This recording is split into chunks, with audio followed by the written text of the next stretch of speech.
guys like this?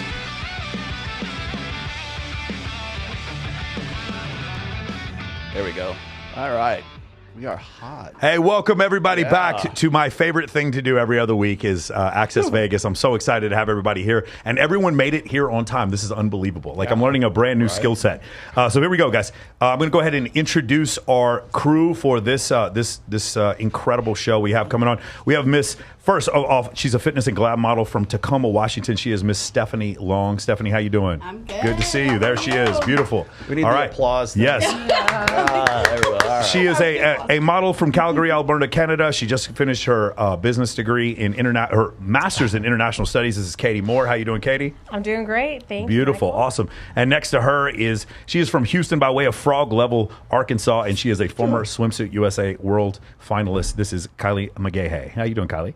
Hi. Hi. Awesome. Very nice. Also from Cleveland, Ohio. She's an exotic dancer and a model. This is Missy Lang Lewis. Did I get it right? Lang Lois. I got it. Almost. 16th time. There we go. It's getting closer. From Atlanta. I learned how to spell that today. From Atlanta, Georgia. He's a very successful YouTuber, and he's a real estate hacker. This is Mr. Spencer Cornelia. How you doing, Spencer? Long journey to here, but I'm very excited. Dude, we're going to make the stream pop because Spencer's here. And then finally, she's an artist and she's a model here in Las Vegas. This is Kirsten Scott. How you doing, Kirsten? Doing good? Awesome. You go closer. And my co-host today, he is the author of The Rational Male. He is the author of Rational Male Preventative Medicine. He's the author of Rational Male. What's the third one? Hold on. Positive Masculinity. Yep. He's author of Rational Male Religion, and he's the author of The Player's Handbook. This is Mr. Rollo Tomasi. How you doing today, sir? Beautiful. Right, awesome. there. Glad to have everybody here. Canned Awesome. applause, please. Thank you. Very cool. Did you have something you wanted to open up on? No. I just wanted to start out by saying that the title of this show was actually inspired by Jedediah Beeler today, because you and I get into it all the time about can men and women be friends, and we'll get into that today, I'm sure, once we get past. We'll get some announcements and things to talk about first, but I wanted to sort of help her out because she put out a tweet. I presume she's doing a show on this, and I think you would be actually the perfect person to go on that I plan show. on going there. I'm kind of hoping that this sort of sparks that. But she had a very long thread on Twitter, and people were just sort of chiming in, and I kind of wanted to open up with that at some point. So. Okay. Well, we can talk about that. Sure. But the thing I'm really nervous about is we're interviewing Mr. Richard Reeves tomorrow at 11 a.m. Yeah. So just incredible the fact. So Richard Reeves is he's a senior fellow at the Brookings Institute. Right. I mean, next to Dr. David Buss, probably the most important academician that I've had on my show. And he just finished a book called Of Boys and Men, which is a really, really interesting book. And basically, it comes from the idea that back in the 1970s there was a lack of equality for opportunity for women, and so there's been laws that have been passed that have overcorrected in some cases. And look, for instance, 13%. Fewer women than men in 1975 were enrolled in college, and now it is 15% more women than men. 60% of universities students are female, and 68% of graduates are female. You are twice as likely as a white woman to get a master's degree than an African American man. So you're saying we've reached parity? Well, parity in some cases. The other thing is the idea of the wage gap. Only pretty much, so people often say this: 44 of the Fortune 500 companies are run by women, but less than 1/1000th of 1% of the U.S. population are Fortune 500 CEOs. So the reality of the situation is when you get away from that top strata, there really isn't as much of a wage gap. In fact, in many cases, women are out earning men in several places, because what happened was a lot of traditional masculine jobs, male jobs in construction, coal mining, things like that, they went away, and a lot of women moved into lawyers, doctors, accountants. No men, however, and moved in. Yeah, exactly. But very few men moved into psychology, moved into medicine, or moved into education. And just out of curiosity, under the age of 30, a psychologist, what percentage do you think are men? Anybody want to take a guess? Oh God, I know. Anybody? Like 4. For people? 4%. 4%. What do you think? I would think anybody under the age of 30 as a male would be a psychologist. Anybody else? You told me the other night. Yeah, it's 5%. Yeah. No way. 5% of psychologists are men under the age of 30. And I was going to say it's important that you understand that it's under 30. Yeah, because, under 30. Like over 30 is 30%. Because they're going to be the ones teaching the class. Correct. Millennials. In the Right. future. That's The other thing I wanted to say is, let me ask you a question. You'll probably figure it out on your own. The number of female military pilots in the U.S., the number of male kindergarten teachers, which is a greater number? Kindergarten teachers. Pilots. No, it's pilots. Female. There are more female military pilots in the United States than there are male kindergarten teachers. One of my tenants is a female pilot. Yeah. I do not have any male kindergarten teachers, so that verifies there that we go. data. That's verification. That's it. 100% man. I verification. know Guys. 2 female pilots. Yes, I know. I've flown when I was in the Air Force. I frequently would have a pilot and the co were both female.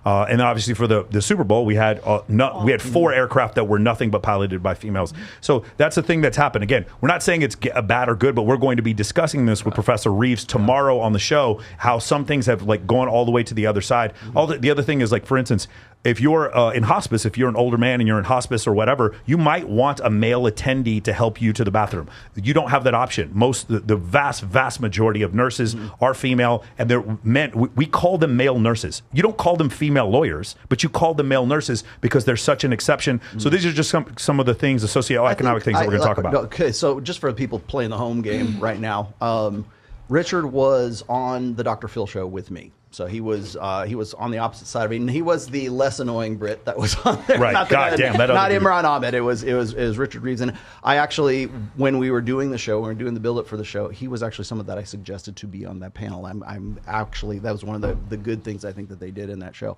I really wanted to talk to him, but Dr. Phil was not the format to have that conversation. So I'm honored that he's decided that he wants to kind of. Yeah, I know, right? Wait, you saw the episode? You saw did you see the episode? I watched it. Yeah. What did you think about it? What did you think about it? Oh man. Okay.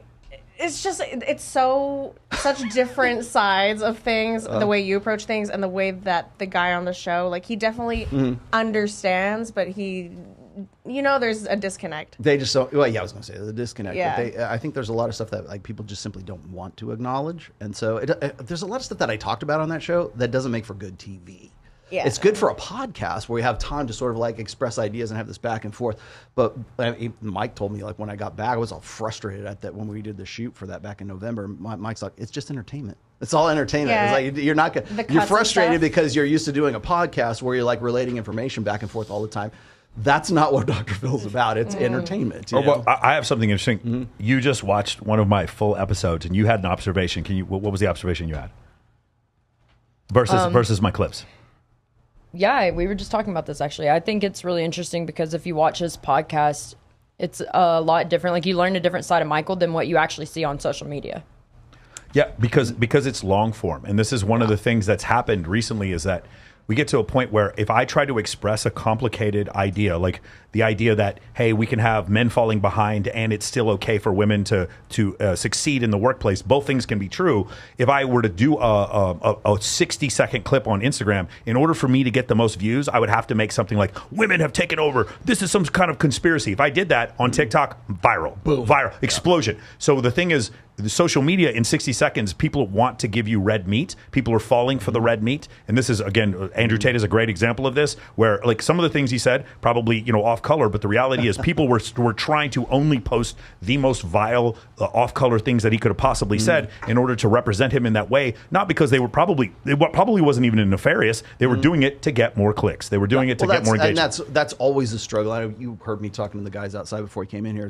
It's always a struggle to get eyes on the screen. It's always a struggle to go from the thumbnail to get people to click through and to actually, come and watch whatever it is that you're watching about. And of course, if you go and you look at a podcast like Fresh and Fit, they do other shows other than the after hour show with the girls, but no one knows them for anything else except for, they'll have 23,000, live views for that.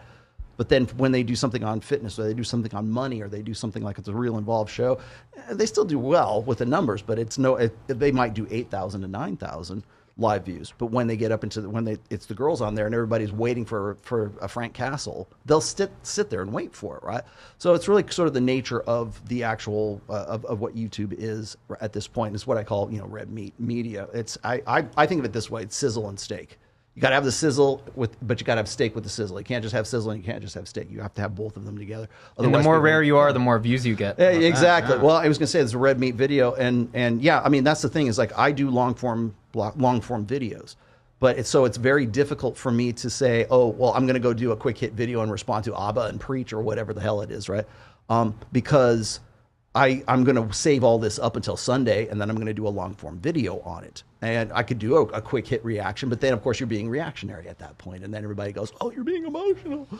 Yeah. I'm all for drama. Yeah, well, that's drama sells. Right? Well, I mean, okay, so here's Yeah, where's Britney Spears at? so, and you know this, and for people who don't know what Spencer does, Spencer, you want to explain like what you do on your channel? Yeah, I like to call it unethical business practices. Probably the best way of putting it. Calling out fake gurus. Yeah, fake gurus mostly. Yeah, those are my favorite. You don't videos. do that as much as No, I'm trying to move away from that crowd, that audience. But yeah, and that probably that got what are your subs at right now? 483. So that's probably what got you up there, right? Like, Yeah, how absolutely. How long have you been doing it? 2 years, pretty much. 2 years. Since for being relevant, 2 years. Yeah. See, I said last show, it's like YouTube is like casino marketing, right? It's like there's no room for subtlety on a casino floor. For sure. It has to be red, it has to be on fire, and it has to have tits, and preferably red flaming tits. Yeah, I don't have the tits part, so maybe I'm good looking enough to bring Katie, it. what you like that idea? Yeah, Red flaming tits? Tits sell. Yeah, They do. Sex sells, right? Maybe I need a believe it. co-host. Yeah. Maybe to fulfill that obligation. Yeah. Well, I mean, Okay, here we go. You have options. Hey, by the way, shout out to the almost 500 people that have joined us. We just started. Do you have any ugly chats yet? I love we have a few. not Yeah, yet. no, we do. We already I have got one a guy couple. saying that Rolo and I need to put tape over our mouths. That's the first thing. Oh, there we Rolo, go. you got your first super chat from Church of Petrol. Just gave you your first bit. Oh my god, I see Michael, can I that put too. tape on your mouth? you can for sure. God. Absolutely. Shout out to Spencer for his work on noted fresh and fit guest Derek. Am I allowed to say, am I allowed to say that word? I'm not going to say that Let's one. not. I need a nickname for him. Oh, and Big Mo's in the chat. Big up. Hey, shout big out, ups to man. Big Mo, who we had last. Shout out to Big Mo. We're not going to say any. Well, this is. I was saying somebody needs to start a YouTube channel on just all the legal actions Derek in the red pill community. Zoolander. Red pill like legal update. Somebody needs to do a lot it. of grown men resorting to lawyers instead of acting. Oh yeah, we're supposed to settle Why can't we like say it on that. wax? Isn't that like the 80s and 90s of hip hop? You settle it on wax. Well, yeah. Are those days over? We got to go to lawyers. I'm of the opinion that if you're not going to say names, then like why are you even like dancing around? I mean, unless you have legalities involved in all of it too. But, I'm not afraid of anyone. I can speak about whatever I want. It's up to you guys. Your show. There you go. Go. What All right, rock and roll. Rock and roll. what is the situation you're in? So let's make it stream pop. Lawsuits are very fun. Lawsuits are very fun. Yeah. Yeah. Someone got their feelings hurt. Very much got their feelings hurt. And that's what happened? Is he Yeah, pretty fat? much. Does he live in Brazil? No. Yeah, it is fun being friends with a guy that you guys have publicly gone after. Excoriated. Yeah. It's your I vocabulary. find myself in the middle of a lot of beefs now in social media. Because I know a lot of people, so I find myself knowing both sides of the I almost argument. feel bad for Miguel and Charlie because like they're like kind of ancillary to like the red pill, and it's like there's like crossfire that they catch. There is more drama in the red pill community. Oh God. All these grown men getting so emotional over each other. I don't get it. we're going too far here. Yeah. Steph, I'm just curious. Do you have any idea what red pill means or anything like that? Do you know what the manosphere? Yeah. Do you have any idea? Do you know what intersection? All the guys you've Godfather of the dated, manosphere right they over watch here. this content. Do they? Yeah. I don't know. It was a speculation. I don't think so. That's the best part of this show is like none of the girls know. No, I love it. don't anything know. about what Kirsten, do you have any idea? No. You have no idea? No, I looked at your book a little bit today and I saw how it talked about the red pill, but like I didn't go any deeper. Missy, So any idea? Have you okay ever to heard say people? no. Have you? I'm curious, Missy. Have you never seen Fresh and Fit? You never? Fresh and fit. No. They're Kevin podcast Samuels. in No, Miami. but I know like the whole like red pill thing. It's like the blue pill, the red pill. It's In the Matrix. Yeah, the Okay, Matrix. So that's what you know. Okay. When you take the red pill, you go on YouTube and yell at each other. I think That's exactly right. Oh God. You know what's funny is like we get so wrapped Yeah. up in the manosphere stuff and the drama and Yeah. everything else. And it's like most people don't even know what the hell it is. They don't. So let's have Katie, Okay. the Katie right here, who just finished her master's degree in international business. What is the red pill? Honestly, I only know from like getting to know you. I don't think I could give you a proper definition. Yeah, Katie, Kylie, what do you think? I wouldn't be able to God. give a proper definition, but I can give like an explanation of what you have explained to me. Okay, go ahead. Just weird guys. Incels. Weird. No, I would say kidding. more like traditional valued thinkers, Interesting. right? Okay. Yeah, I think that's Traditional valued I think the thinkers. I think that's prescription how I would side of it probably is that. describe it. So Yeah. the thing is, it's like a puff of smoke. I don't think there's a way to clearly define it. There's no membership card for it. I don't think anyone can be red pill. I think you can be red pill aware. I think that's the thing. that I like. Yeah. So what it is this concept of when you grow up, you come. And by the way, red pill doesn't just deal with dating. Like for instance, the idea of just saving all your money and letting inflation eat up your money. That's red pill awareness. The understanding of how money works, the understanding of how the world really works versus the way that ABC and Disney tell you the world works. The difference between those two things is red pill and blue pill. Does that make sense? Yeah. The idea of like for men are taught at very young ages to be super vulnerable. Now they're taught to not be masculine. Indoctrinated. Exactly. Indoctrinated to not be masculine, right? Again, this is a funny thing. Like I was pointing this out the other day. When I see Tekashi 6ix9ine snitching to the feds, it's not confusing to me. He looks like a guy who would snitch to the feds. What's confusing to me is how he's still alive. Do you understand? This society has changed and become so incredibly soft. Not that I'm going to do anything to Tekashi 6ix9ine, but the point is, like, this is how the world has changed. In 1985, if you had done something like that, you would be long since dead. Well, to be fair, he doesn't stick out at all. I mean, could you pick him out of a crowd? Yeah, they must have a hard time aiming. I don't know. The multicolored hair. But that's the thing that we see. Like also, I know. yeah, He's the rapper. yeah. The other issue. The only song BB. that I know. The other issue is like the idea of like if I'm a guy and I'm trying to teach men to level up and Megan Fox is dating a dude in a pink dress, it's kind of difficult and confusing to like say again. By the way, absolutely no shame to anybody who has that proclivity or is homosexual. I'm not trying to knock on anybody for doing that, but like if Megan Fox is who you want and the guy Megan Fox is wearing midriff shirts and a pink dress, He's very emotional on TV shows too. And it's cute. Can we go around? Yeah. Do you think that Machine Gun Kelly is attractive? Oh hell no. Do you think he's attractive? It's weird. No, you wouldn't date him. Really, Katie? You don't think he's attractive? That's very surprising to me. Right on him? Katie does seem like a Machine Gun Kelly. Girl, you do seem like that. Okay, here's the thing. Maybe before he like went all weird. Yeah. When he was just doing the rap stuff.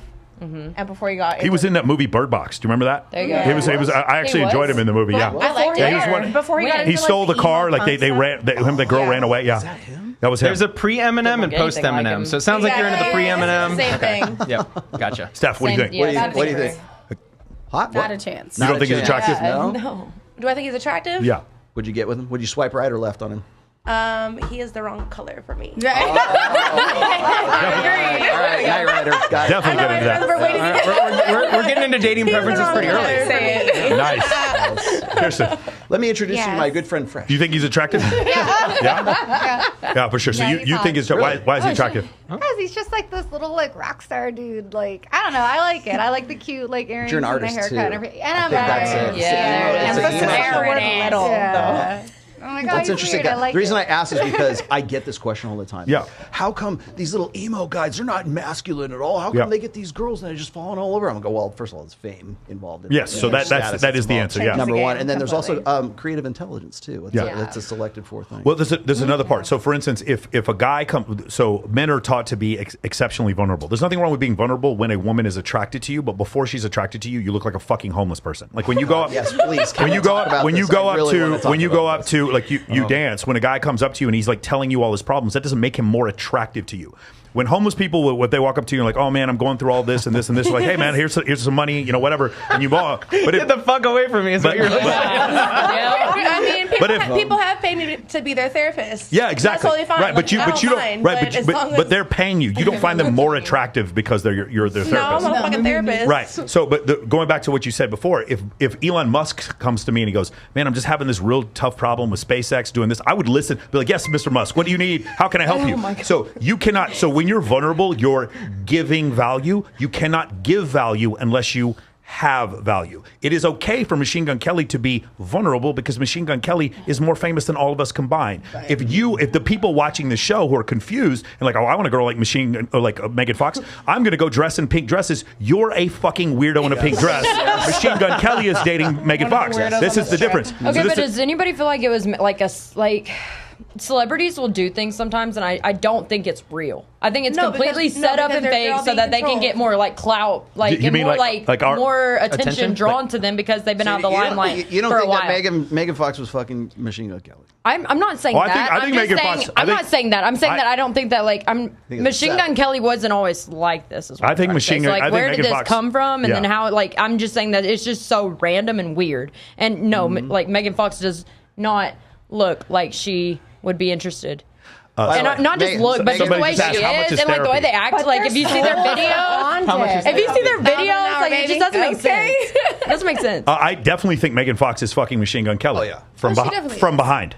All right. Anyway, so Wait, that's a good point. No, that's a good so we could get into the whole discussion. That's about a Pornhub video I'd watch. Megan Fox, a single mother of 3. Just to throw that out there. She has They 3 broke up, kids, didn't they? Yeah. Who was the guy she was with? I didn't know Megan Fox. I didn't know she had a kid. I didn't either. The guy from I had no 90210. Yeah. Wow. Yeah. So I mean, just really interesting. So yeah, somebody asked real quick, how much is therapy? They just asked the question for you on much is therapy? the live chat here. Let's do this. I know, right? Post my cash app. Business services. There you go. Beautiful. Hey, I'm going to read one of mine real quick. I just wanted to show some love before going to bed. Got to fly tomorrow. This is Captain Lusher, $10. Thank you so much. Is being a pilot a red flag for ladies? That's an interesting question. Pilot. A female pilot, would that be a red flag for ladies? Like she's going to get up and get around a lot. Would that? I don't know. What do you guys think? Wait, what? If it's a female pilot, wait, what? Would that be a red Reword flag that. for a man? You don't think so? Oh, if a female was a pilot, if a man should have, like, that should be a red flag to a man? Yeah. No, why? What do you think about a girl being No, a she has a cop? fucking job. Huh? And you get perks from it. Yeah. You like, fly for free. Yeah. like that cop in Tennessee? Look, Michael. Michael, that means she would be very experienced in the cockpit. I don't know. She'd be experienced in the cockpit. She had her a Just time. saying. I was supposed There to you go. ask you about Thank you, that. Dad. Thank you, Dad. I need to know the difference between a cockpit and a flight deck. Yeah, it's a flight. By the way, it's called guys. It's called a flight deck now. We don't call it a cockpit anymore in the Air Force. Yeah, Why not? we don't. We're not allowed to do that. I was supposed to ask you that. Somebody asked me that on my show last Sunday. All right. Yeah. No, as far as like Machine Gun Kelly and all that stuff going, I think a lot of guys get really kind of bewildered at the idea that there's this emo, really kind of weesh guy. But like Harry Styles is another one that did the same thing. But what you're saying is also, I mean, we can It's also weird. make an evolutionary analysis of this as well. Is that that's costly signaling. So what it says is like, I am so fucking paid and I am so on top of my game that I can wear a fucking tutu and a pink dress and everything, and people will still think I'm hot. Real quick, is there any way to track attraction when someone walks in a room? Like, is it a heartbeat? Do you think like the raised heart? Because my question is, I think it's eyes. Where do eyes? so Where do here's my eyes question. go to? Here's what I find fascinating: is the difference between what Right? people say they're attracted to and what they Yes. actually are. Oh, yeah. And so, if we could put something on your body when you're like, oh, Machine Gun Kelly, not that attractive, but he walks in the room and you guys are like deep down, you're like, I don't think I if would there's know a way him to if he walked track. into a room. I don't think That I would be at all. fascinating to see. Words versus the behavior. There are some experiments that are done True. that are done for Dr. that. Meredith What's rule Chivers has number done one? stuff like that before. Yeah, they've done Rule it number for one. men and women, but it has to do with like literally like penile arousal, like and heart rate and stuff like It's called that. a plesmograph. Yeah, that's what it is. Yeah. So they put a register in your cooter. Well, pheromones are not an accurate way of depicting attraction, though.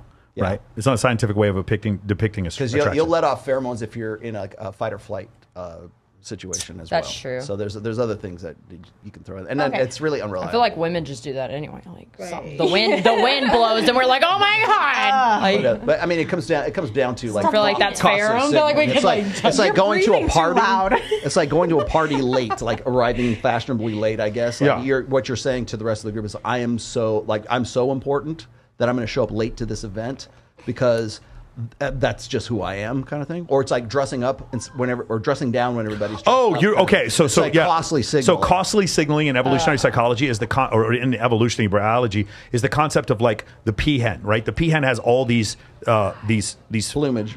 plumage, right? Those plumage make him actually slower and easier to kill by predators. Him showing him though makes him more attractive to women. Just like at a strip club, the guy who's throwing money in the air, this is wasteful. This is not a good way to go through life. But other people see this individual has such an excess of resources. Him throwing money in the air makes So you're him saying look. that Machine Gun Kelly is a peacock. Yeah, I mean, of course. I mean, I think looks that's like it. I think that looks. And by the way, I don't care what anybody says. It's still tricking, even if you got it. Yeah. Sorry, nobody. Okay, sorry. got it. No, you guys are 12 years old. I got it. You guys are 12. It's a song. Sometimes the It's a jokes song. just aren't funny. It's a song. Yeah, I agree. That's That's beautiful. All right, so another thing I do want to talk about is a couple days ago, kind of a serious situation where Coconut Kitty 143 took her own life. For those of you who don't know who Coconut Kitty is, she is a girl on OnlyFans and on Instagram who became incredibly famous. She was a pretty girl in her own right, but she became incredibly famous for taking Face App and then putting the young girl filter over her face. So she had like sort of a porn star body, but the face of a 12-year-old. and her subscriber count went up, just radically up. And there were several people calling for her to be banned. The problem was there was no individual child being hurt in this situation, because we're getting into the problem where now what happens with augmented reality and artificial intelligence creating people that don't exist. So you're starting to see things with like pedophilia with victimless crimes because no individual child was hurt. Now, obviously, I think it should be criminalized, but the thing is, it's very hard to do that by saying someone drew a picture of a child, therefore this person should go to jail. Or in this situation, because she claimed that what she was doing was art. She claimed it was art. It was art that was making her several $1 million a year. And then, for whatever reason, and I'm not sure why, she left a note at the end. What apparently seems like it's going on, and this is just my interpretation, I don't know this to be true, but after seeing all the pedophiles that were following her, I think she had enough and took her own life. I think she came to the realization of like how much she was contributing to this thing that was so terrible. Now, I could be wrong, but that's what it seemed like from the note. That was my interpretation of the note that I read before she took her own life. I'll tell you, I was only peripherally aware of her until like. Well, I knew about her because of Tristan Tate. Yeah, she's friends with Tristan Tate. Say, that was the connection. Right? Yeah, so apparently she was hanging out with Tristan Tate one night. She slipped, fell, hit her head. She was bleeding, and then he like took care of her, put her in her bed, did not like went and was a perfect gentleman, left the next day, and they became friends afterwards because nothing happened between her and Tristan. Tristan talks about the story. I don't know if she was represented by Tristan or what that whole situation was like, but I just thought it was an interesting situation. I'm curious what you guys thought, because this was brought to my attention when I had Coffee and Cleavage on my podcast, and they found the whole thing to be morbidly offensive. The idea that a girl is pretending to be a 12-year-old, but she has large fake breasts, pretending to be a 12-year-old and using that in order to get subscribers on OnlyFans. What do you guys think? I think this is disgusting. I don't want to talk about it. Honestly, me either, because can we talk about Machine Gun Kelly? Like it's something that should be discussed sometimes. I just don't think it's really. I don't know. I don't want to talk about it personally. I don't know about y'all. I think it kind of goes hand in hand with the whole Balenciaga thing that they were doing. Yeah. Do you think not real versus real? Do you think they did that? Do you think they did that on purpose, or do you think it was just sort of like they just crossed the line and they're just like, oh shit? I think somebody did it on purpose, but I think there were other people that maybe were just there and crossed the line, but somebody was there that knew what they were doing. Exactly. I think someone at the top. There's an ad agency that spent a lot of time thinking about that. There are too many people. There are too many people trying to normalize that type of behavior with underage children. There's too many people doing it for people to act like there was no chance anybody knew about it. What do you guys think about the Coconut Kitty 143 thing? I mean, this is the first time I'm learning about it. Yeah. People in the chat are saying she wasn't trying to look like a kid. She was just trying to look younger. No, she was trying. She was definitely trying to look younger. These are the guys who are subscribed to her channel that are saying that. She was trying to look like a 12-year-old. That filter is, everyone knows that filter. The filter is literally on FaceApp. You can buy it. It comes with FaceApp, and it makes you look like a 12-year-old. Like a kid. That is the point of it. It's not to make you look younger. It is to make you look before you went through puberty. Kirsten, you look shocked here. I am kind of shocked. Yeah. That anyone would want to do that. I mean, it's crazy what people will do for $4, $5, $10 million, though. Do any of you guys? Yeah. Okay, so I'm the one responsible for this lovely thumbnail right here. So you all have like modeling pictures. You all look very young in these, and you're like in bikinis and everything else. Have you guys heard of like older women who have used like say FaceApp or something like that to make themselves look as if they're like maybe 20 years younger than they actually are? What do you guys think? Now we're not talking about Coconut Kitty, but what do you think about using that technology to present yourself, like say on Tinder or on Instagram? So you're maybe like 35 to look 21. That's a great idea. There's the one I'm thinking of right now is the woman is like something like 50, 55 or something, and she literally presents herself in an alternate like Instagram as being say 25 years old, and she looks 25 years old because FaceApp can do that for you. Like I mean, if you're do you guys use filters? Anybody? That's a lucky ass dude if he's also got a fetish for a 55-year-old. So thinking she's 25 and she's 55. Yeah. Well, it's catfish. Whoever's got that fetish she's a home run. I was gonna say. That's when you meet up in a public place and then you see her walk in the door and you're like, oh shit. She just she aged 20 years in a night. Didn't it happen with my brother? You remember that night we went out? That did happen. What describe that whole situation? Oh my goodness, guys. Okay, so we were in Dallas. with Michael's brother, and we were going out to a club, and Michael's brother Patrick was telling. Am I allowed to say Patrick? Okay. Yeah. He was. I don't know. He was telling us about this date he was really excited about. So I'm like, okay, Patrick, let me see her. Tinder or Bumble it was or something? yeah, I think it was Tinder. And so I was like, let me see. Let's see what we're working with. Okay. So he hands me his phone. The beautiful, like, Colombian looking girl, like, just gorgeous, right? We get to the club. Probably like 45 minutes later, this girl shows up, and Michael's like, she's here. And so I turn around. I'm like, yeah, she's here. Let's hang out. Let's party. Turn around, and it's like, no, you didn't it's believe not even it. the same person. I said, that is not her. She's not here. Yeah, you didn't believe it was her. And I was like, yeah. And I thought Michael was messing with me. He was not joking. It was the girl from Tinder. It wasn't even the same person. Like, and what was crazy? What do you guys think my brother did? Anybody know? Oh, yeah, what would y'all guess? Fucking I'm here.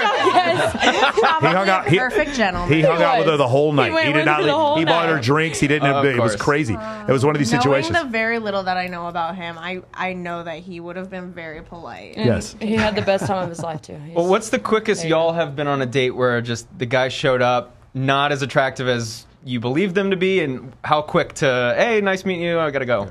Look at the time. Look at the time. I've never been on like a date because I met them from social media or something. Like I've been on a date because I met them in person first. I would never go on a date with somebody like especially a guy I met on social media. I think that crosses like a line for me. Where he was a tailor, and I remember being like, this guy is definitely gay. Like that was his name. Like he's no, I'm not gonna say his name, but I remember like he tailors suits, like he makes suits. Okay. I was like, I didn't know. And I remember Go with his hands is what you were thinking, maybe. Okay, I so was we're like, after having a conversation with him, I was like, this guy is definitely gay. And then I guess I was wrong because he's like married and settled down now, or maybe I was right and he's still doing his thing. But like that was one situation. I remember I was sitting in the car and I was like, I think I'm gonna bounce out. Do you use Tinder or Instagram for dating? Are you single? First of all, maybe we should ask that I am before. single, Okay. yeah. I used to use Tinder. Wait, did you tell your boyfriend in Canada you're single? I'm kidding. I'm fucking with you, I girl. heard something hilarious today, by the way. A funny game to play on like, Valentine's you know Day is something to I go don't. around on a bunch of couples posts and be like, what the hell, babe? On everyone's couples page. Oh my God, it's so funny. But go around. Everybody I was else. gonna say single. Oh, yep, single. Okay. Spencer? Oh, yeah, single. Yeah. Single. Yeah. No. No, you got one. You got one. I got one. How long you been with him?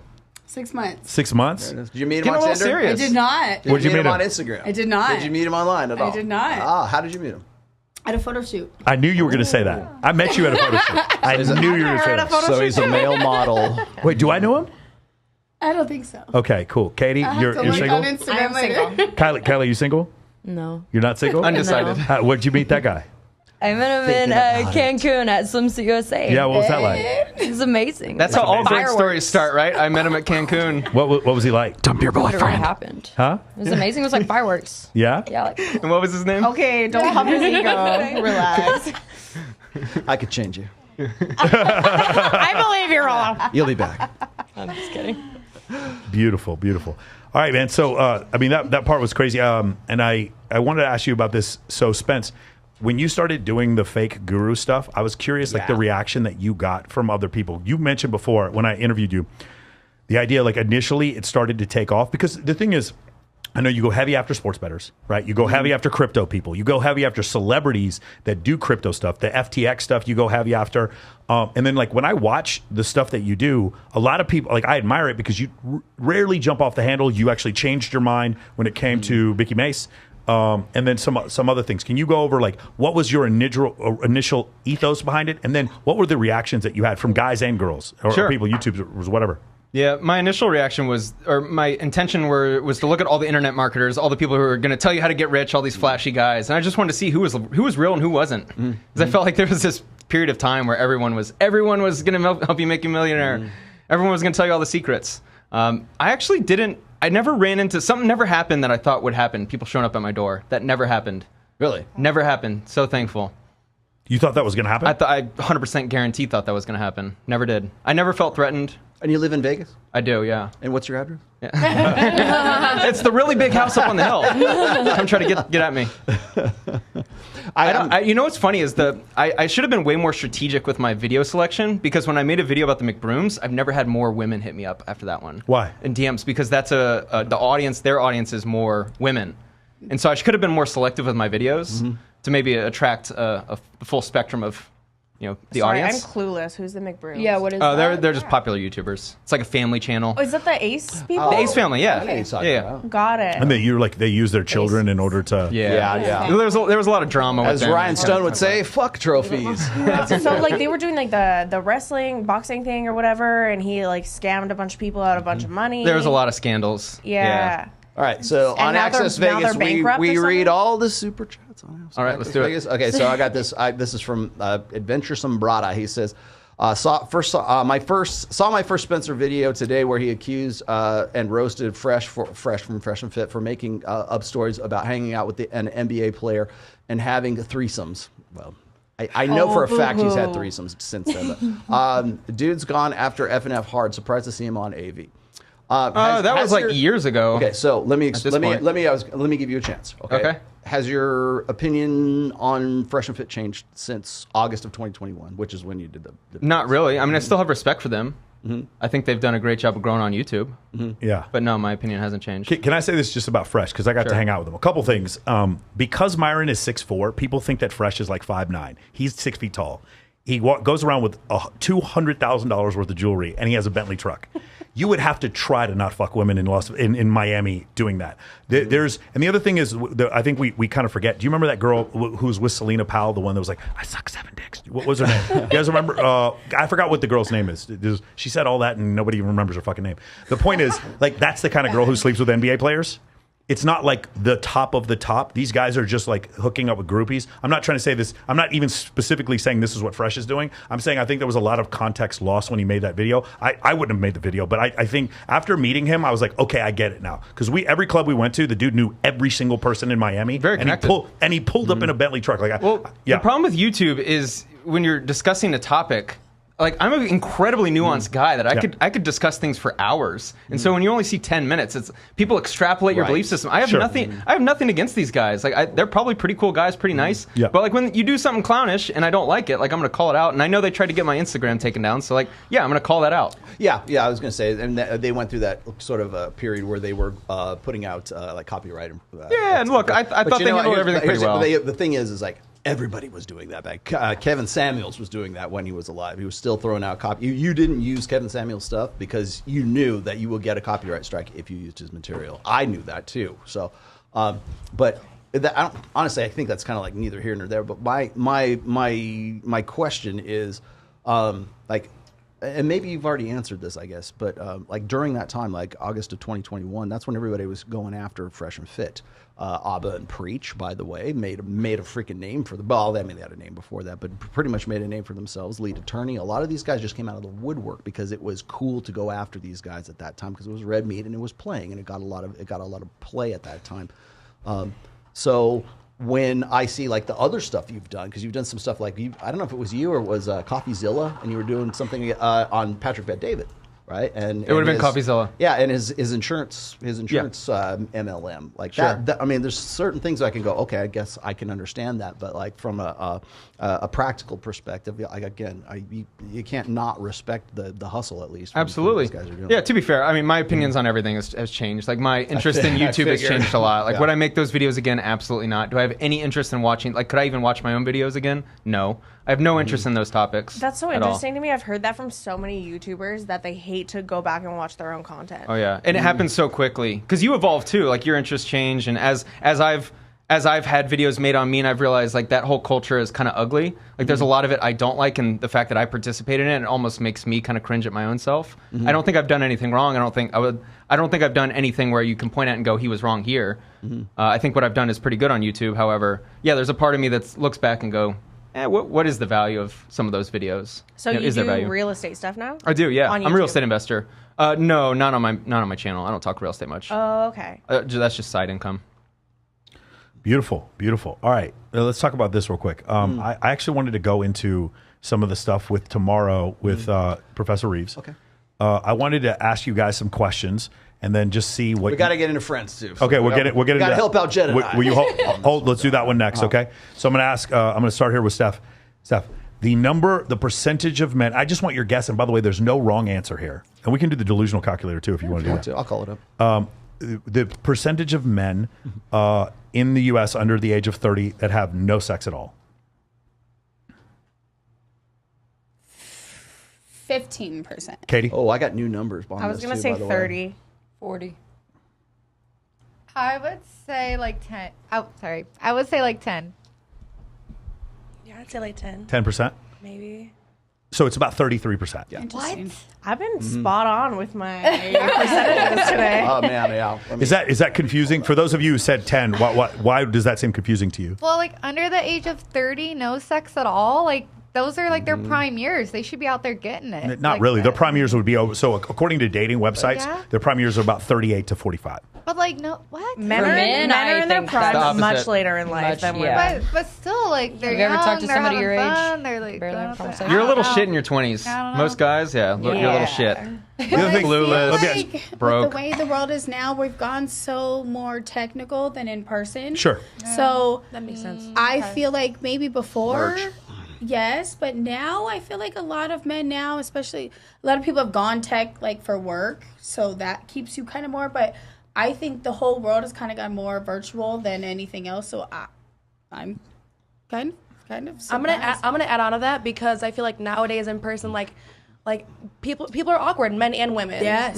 And You know, COVID they don't did not help. No. and they don't know like what to say, or even like people even like don't even know how to like ask me out on a proper date in person. It's awkward. I'm telling you, it's the weirdest shit. Or just even eye contact. You're having a conversation with No, someone. and no, nobody can even just- keep eye contact. That I just- so I- you I- guys I are just going think- in your shield, you know what I mean?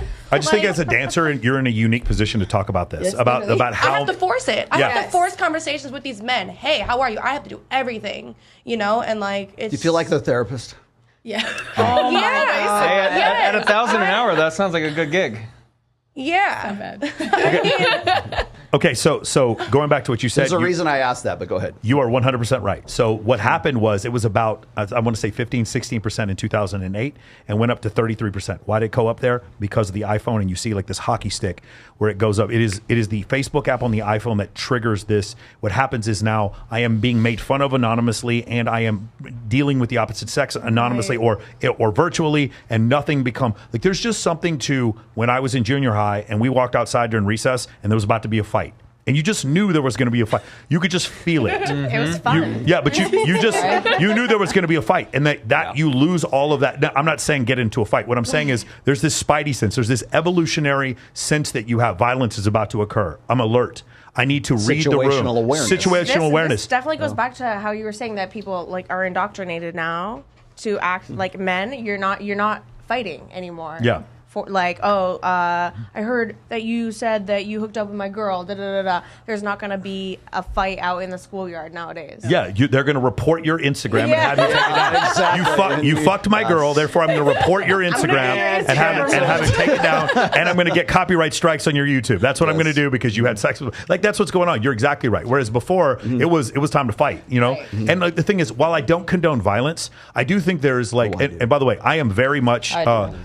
So the thing is, I work with some anti-bullying campaigns, and with those anti-bullying campaigns, we're talking about people who are just harassed endlessly to the point where they end up committing suicide. Of course, I'm completely against that. Dudes on the football team, when you're a freshman and the seniors make you carry their pads, that's not fucking bullying. That is not bullying. There's a certain normal level of physical interaction. If you ever watch other mammals, like gorillas or cats or whatever, there's a hierarchy. We just call it seniority. But they're also teaching the young, hey, get used to quick violence. Get used to the thing changing, and then start having some alertness and awareness. You'll develop faster, quick twitch muscles. First You thing become I more did when I aware. met this guy, we started fucking with each other. Yeah, for sure. Exactly right. There's a certain necessity for that, and then the problem is sometimes I'll meet guys that are younger, and I'll make a joke about them, and they'll take it so personally, and then later come to me and goes, "Dude, I thought you hated me," and I was like, "No, dude, I was just joking. I don't like," and that's the problem that happens for women. You guys don't have this problem. You want to know why? Anybody know? Because we're women. We're already that way. No, because for two reasons. Number one, evolutionarily, you are more akin to reading facial expressions and being able to tell the hierarchy in a room because it's an evolutionary adaptation. And number two, you are approached more between the time you go through puberty and you're 21 than I will be approached in my entire life.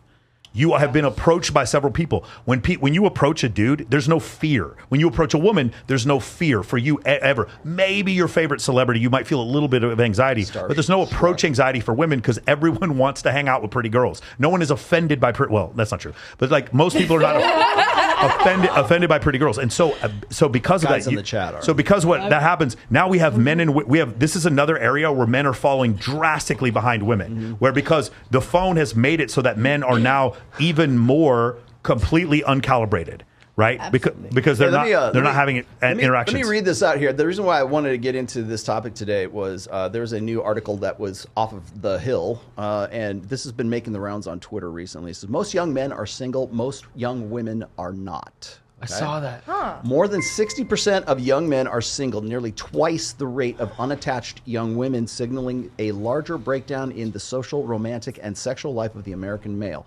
Men in their 20s are more likely than women in their 20s to be romantically uninvolved, sexually dormant, friendless, and lonely. They stand at the vanguard of an epidemic of declining marriage, sexuality, and relationships that afflicts all of young America. We're in a crisis of connection, said Niobe Way, a psychology professor and founder of the Project for the Advancement of Our Common Humanity. That's a mouthful. Kirsten, what do you think? There's actually a thing like that. And then let me keep going. Put that in layman's terms. Disconnection. Okay, here's your layman's terms. Disconnection from ourselves and disconnection from each other, and it's getting worse. In a worst case scenario, the young man's social disconnection can have tragic consequences. Okay, they go through the incel thing here. Society. Okay, here's it. What was that first stat? Half as many. So it's like 60. Okay, women now collect 60% of bachelor's degrees. But the beginning of it was more than 60% of young men are single, nearly twice the rate of unattached young women. So more women that are younger in relationships and fewer men are in relationships. Remember what you just said before? Why do you think that is? Well, earlier I think I was just thinking back to like when I was that age. Yeah. So I was like, but you were probably very pretty then, like you are now, and there was probably a lot of dudes that wanted to date you then, right? So but like the thing is, it's getting to a relationship for an attractive woman is more of a passive thing, right? Whereas for a man, it is more like we have to compete with other men. Yeah, I can see that. Like I'm very passive about it. For sure. You don't go out and just go to bars and just hit on men vociferously. Hey, are you gonna take me out on a date? You don't do that? No. Okay, got it. No. That's pretty funny. I have as of 2022, Pew Research Center found that 30% of U.S. adults are neither married, living with a partner, nor engaged in a committed relationship. Nearly half of all young adults are single. 34% women and a whopping 63% of men. Not surprisingly, the decline in relationship marches astride with a decline in sex. The share of sexually active Americans stands at a 30-year low. Around 30% of young men, you just said this, reported in 2019 that they'd had no sex in the past year. About 20% of young women did, compared to 20% of young women, right? So only half of single men are actively seeking relationships, even casual dates, according to Pew. That figure is declining. So what I thought was funny here is that this is the best. Here's the kicker. That's a shot. Here's a chaser. Young men are watching a lot of social media. They're watching a lot of porn, yada, yada. But here's the thing. Even seasoned researchers struggle to fully account for the relationship gap between young women and young men. That's insane. If single young men outnumber single young women nearly 2 to 1, then who are all the young women dating? Who is it, guys? It's funny. All the women said older men at the same time. That was insane. And somehow this Pew researcher can't figure this out. Seasoned researchers struggle to figure this out. There's a book called Dataclysm that kind of points this out. You can actually just look this research up. For women, the most right swipes you get on dating apps. For men, the most right swipes you get on dating apps. Steph, what years do you think it is for women? It's a line that goes like this. What do you think those years are for women that get the most right swipes? I think for women, it's probably younger men. No. What years of women were the peak right swipes? Oh man. I don't even know. I don't right or left swipe, so I have no idea. Which do you think men pick? I think men pick older women. Really? It's to a certain point. I think some men are looking for the same thing that women are looking for. They want women are looking for an older man to take care of them or to show them things. That's pretty common. I think some men are now, with the way life is now, I think men are kind of leaning more. So older, as well. more experienced women. More experienced women. I think the older men are looking for younger women, but I think the younger men are looking for older, more experienced, maybe more wealthy women. Let's talk about that. No, show, I think I get what she's saying. I think like that younger men just kind of they see how women are moving. They see how women are and they don't like older it. men and so they see that one person that's like has their like shit together in a sense, and then they're like, "Yep, that's it." So they're you think men are picking women based on having their shit together? Yes. I think no, like young men, because young men, kind of, because they always are the ones that they're going to be the first ones to walk up to you and be like, "You're fake because you have fake boobs." Like I'm going to hear it from somebody my age before anybody else, and then they're going to trash on you. Babe, those men just trash on you. Babe, those men are just losers. They're not getting with you or older women. But like I'm just saying that I think that I kind of get what she's saying. Katie, what do you think about this? If going back to the age, I know it's between 18 and 25. Okay, cool. What do you think? The women get the most right swipes. What age? I mean, I think it's younger women. I don't know. What do you think, Kirsten? I'll go with younger too, just because every guy always thinks I'm way younger than I am. If you had to give a 4-year age range. You should do not complain about that. I mean, but then I have all these young guys hitting on me all the time, and I'm like, okay. So two things. Number one, the correct answer is 23 to 25 is the age range where most of the right swipes are. Number two, there was a study done by Dr. David Buss in 1989 where they did 37 different cultures, and they asked, and there's two things that were several things that were universal. Chat saying 21 to 27. Yeah, well, there's several things. That were universal amongst all these cultures. Remember, these are Yanomamo tribe members. These are people who live in the Andes Mountains. These are people who live in Asia, people who live in Europe, people who live in North America. All these different 37 cultures, many of them didn't have any access to television, radio, anything. And they all found the same things. Women prefer men taller than them. Women prefer men with a 1.65 to 1 shoulder to waist ratio. Men prefer women with a 0.72 hip to waist ratio. Men care way more about a woman's virginity or body count than women care about men's. These are all across the board, and men in all 37 cultures preferred younger women. Younger men preferred younger women. Middle-aged men preferred younger women. 90-year-old guys. Older men preferred younger women. Like Dr. 15-year-old kids. Dr. David Buss comes on the show, and he talks about one of his colleagues who said, as I got older, what I expected was for me to be attracted to older women, meaning as I turned 60, I wanted to be attracted to 40-year-olds. And what he said is that is not what happened at all. As I got older, I still maintained attraction for 23 to 25-year-old women. Got it? So that's essentially what it is. I understand what you're saying, but that's probably outside of 2 standard deviations. That's very rare. That's the male stripper who's like broke, and he's trying to fuck the rich girl. I totally understand what you're saying. That is extreme. Brock the bartender. That's Brock the bartender. We're on the same page. We hear it every day. That's why we're saying it. That's like maybe 3% of the population. Go ahead. I said to Spencer that show MILF Island. Yeah. Oh yeah. That's super We popular. can go there. Yeah. All of those guys on that show, like they obviously have mommy issues, first of all, and they're all now they're literally because they are their moms. And credit issues, obviously, bankruptcy issues. They're trying to date people that are their mother's age or older. Yeah. Mm-hmm. Like the young. I think I watched the last episode, and the youngest guy and the oldest woman are dating each other. Mm-hmm. Oh, I saw that. Okay, so now here's the other thing.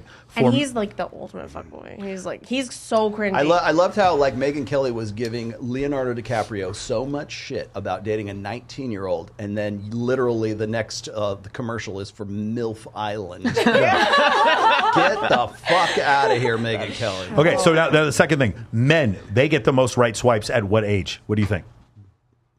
I think for women, probably older. I'm gonna go with 33 to 50. Nice. That's Katie. Nice. Yeah, I'm gonna say 30 and up. Okay. 35 but not like 50. old. 35 to 50? Yeah, I would say like 30. I mean, I'm just talking for myself. Yes. I mean, I would say like 33 to 45. Yeah. I'll go with the same that the girls are saying. The same thing. 35 to 50. It is 38 to 44. That is the age range. So again, this is pretty much, so as men, we have to become a thing.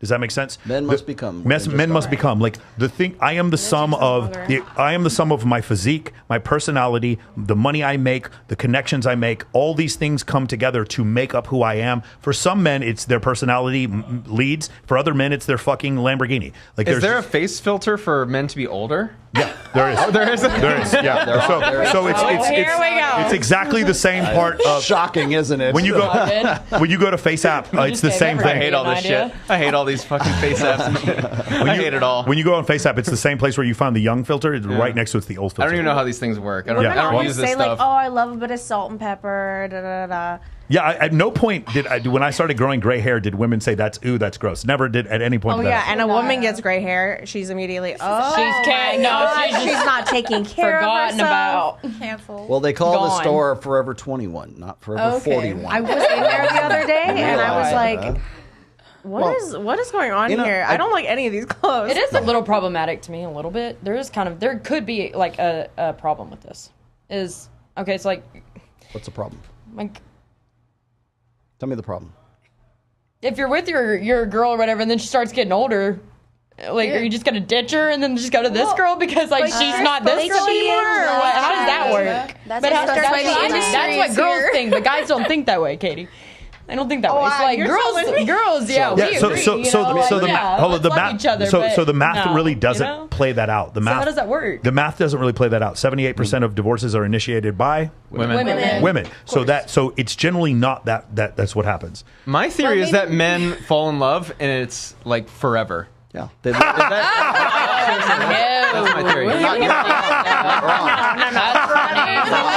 don't fall in love until after you leave them. I don't think Facts. They don't regret that you any of that shit until like 6 months later. Okay? I heard a metaphor once that it's like guys fall in love like a train, and once it gets going, it's incredibly hard to stop. Sure. Well, men love idealistically, women love opportunistically. So it's like women don't marry a man, they marry a lifestyle. So they're looking for the guy who can provide that lifestyle. And if they fall in love with that guy later on, then so much the better. Does anybody disagree with that? Guys fall in love because it's like they think love should matter for love's sake. And it would be great. I mean, it's not unconditional, but it's the idea that they not dependent upon their performance, right? So that's why we have the marriage vows, in sickness and in health, rich or poor, till death do us part, forsaking all others. If you look at the traditional marriage vows, that's a contract, man. That's a compromise between two mating strategies right there, which is like, I know you're looking for a guy who's bigger and better than me, but like, we're going to make this promise here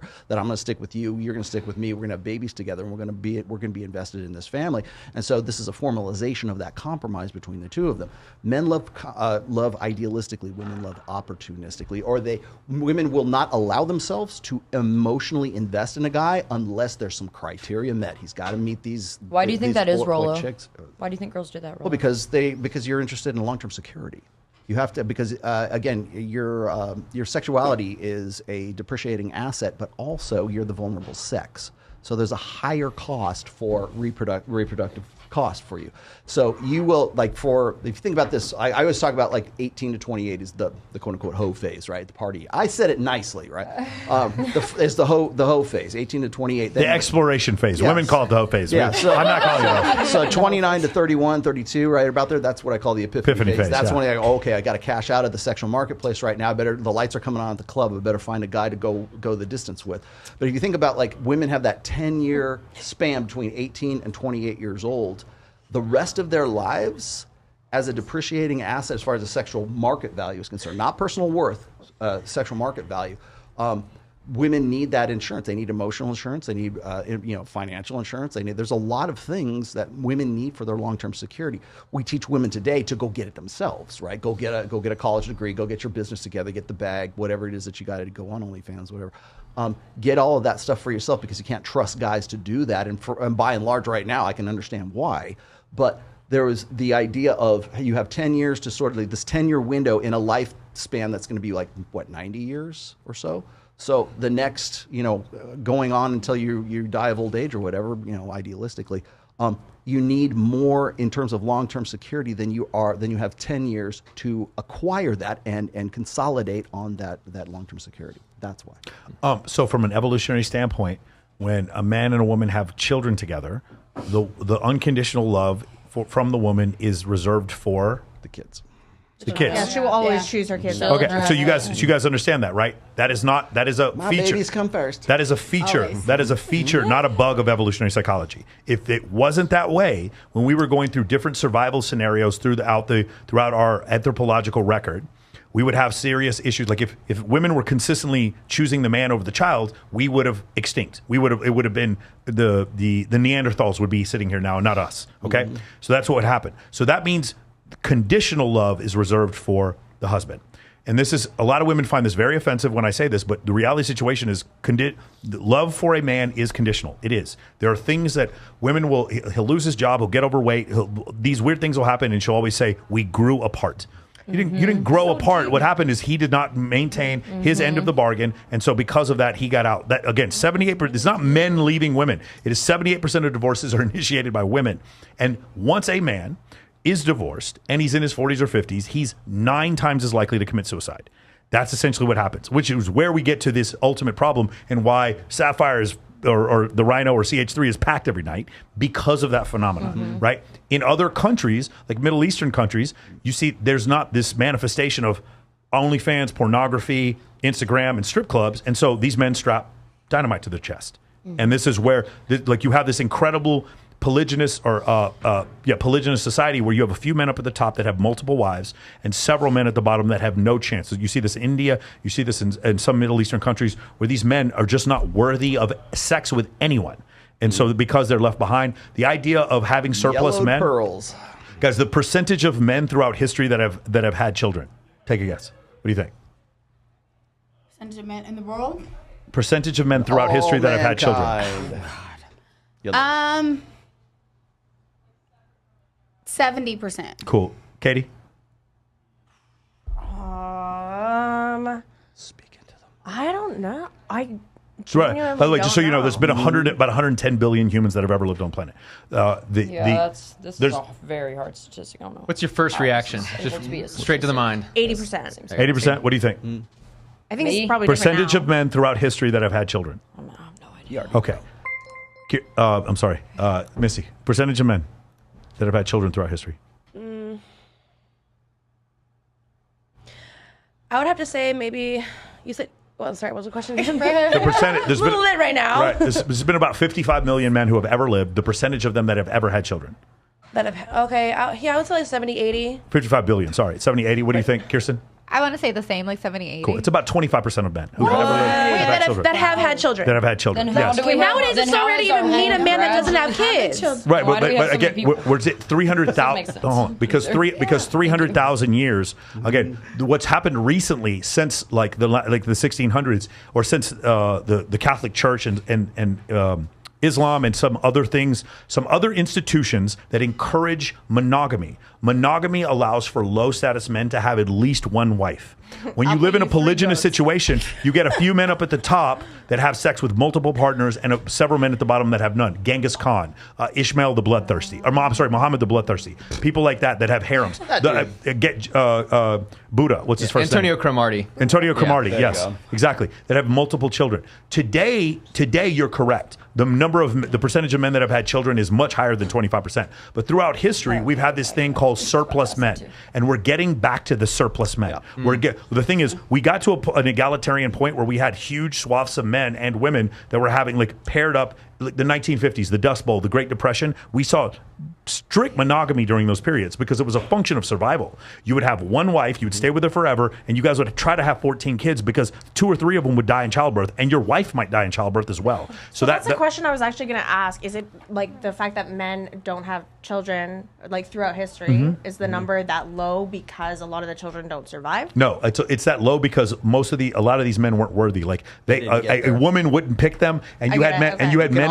You can also factor in warfare. Too. Yeah. So these men at the bottom of the rungs that were younger were disposable as far as warfare and as far as labor was concerned. And then later on, the men at the top would have a harem, and they would be surrounded by other men that were at the top, and they would protect. It's like the king has all his mistresses. Very similar to elephant bull seals. Very similar to gorillas. Yeah, it's polygamy. So I got this. I have to do this. Okay, so this is how they explain why more men are not like in relationships and more women are. Right? I mean, clearly they're going. What's happening is what he's talking about here is we're moving. I think toward like I'm going to quote Aaron Clare here. We live in a post-marriage society right now. We're moving towards a female. Initiated polygamy or I totally agree with you. So it's like that women will find one guy and would rather share that one alpha guy than to get with the beta males that want to the guys that you can't like get away from or they're too creepy from you. So, but here's how they explain. We talk about this and we've talked about this in Red Pill Spaces forever. But this is how they explain it away. Some of these women are dating each other. 1/5 of Gen Z identifies as queer.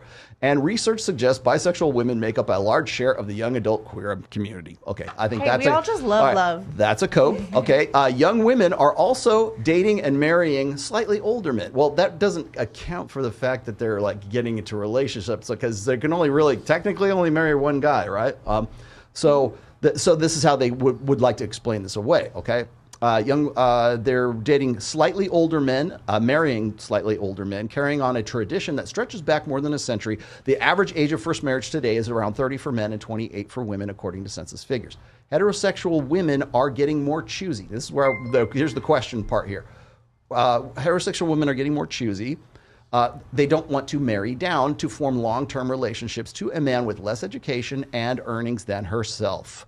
And then finally, the last part of this which is great. Women are tiring of their stereotypical role as full-time therapist for emotionally distant men. They want a partner who is emotionally open and empathetic, the opposite of the age-old masculine ideal. Maybe that explains Machine Gun Kelly. Here we go.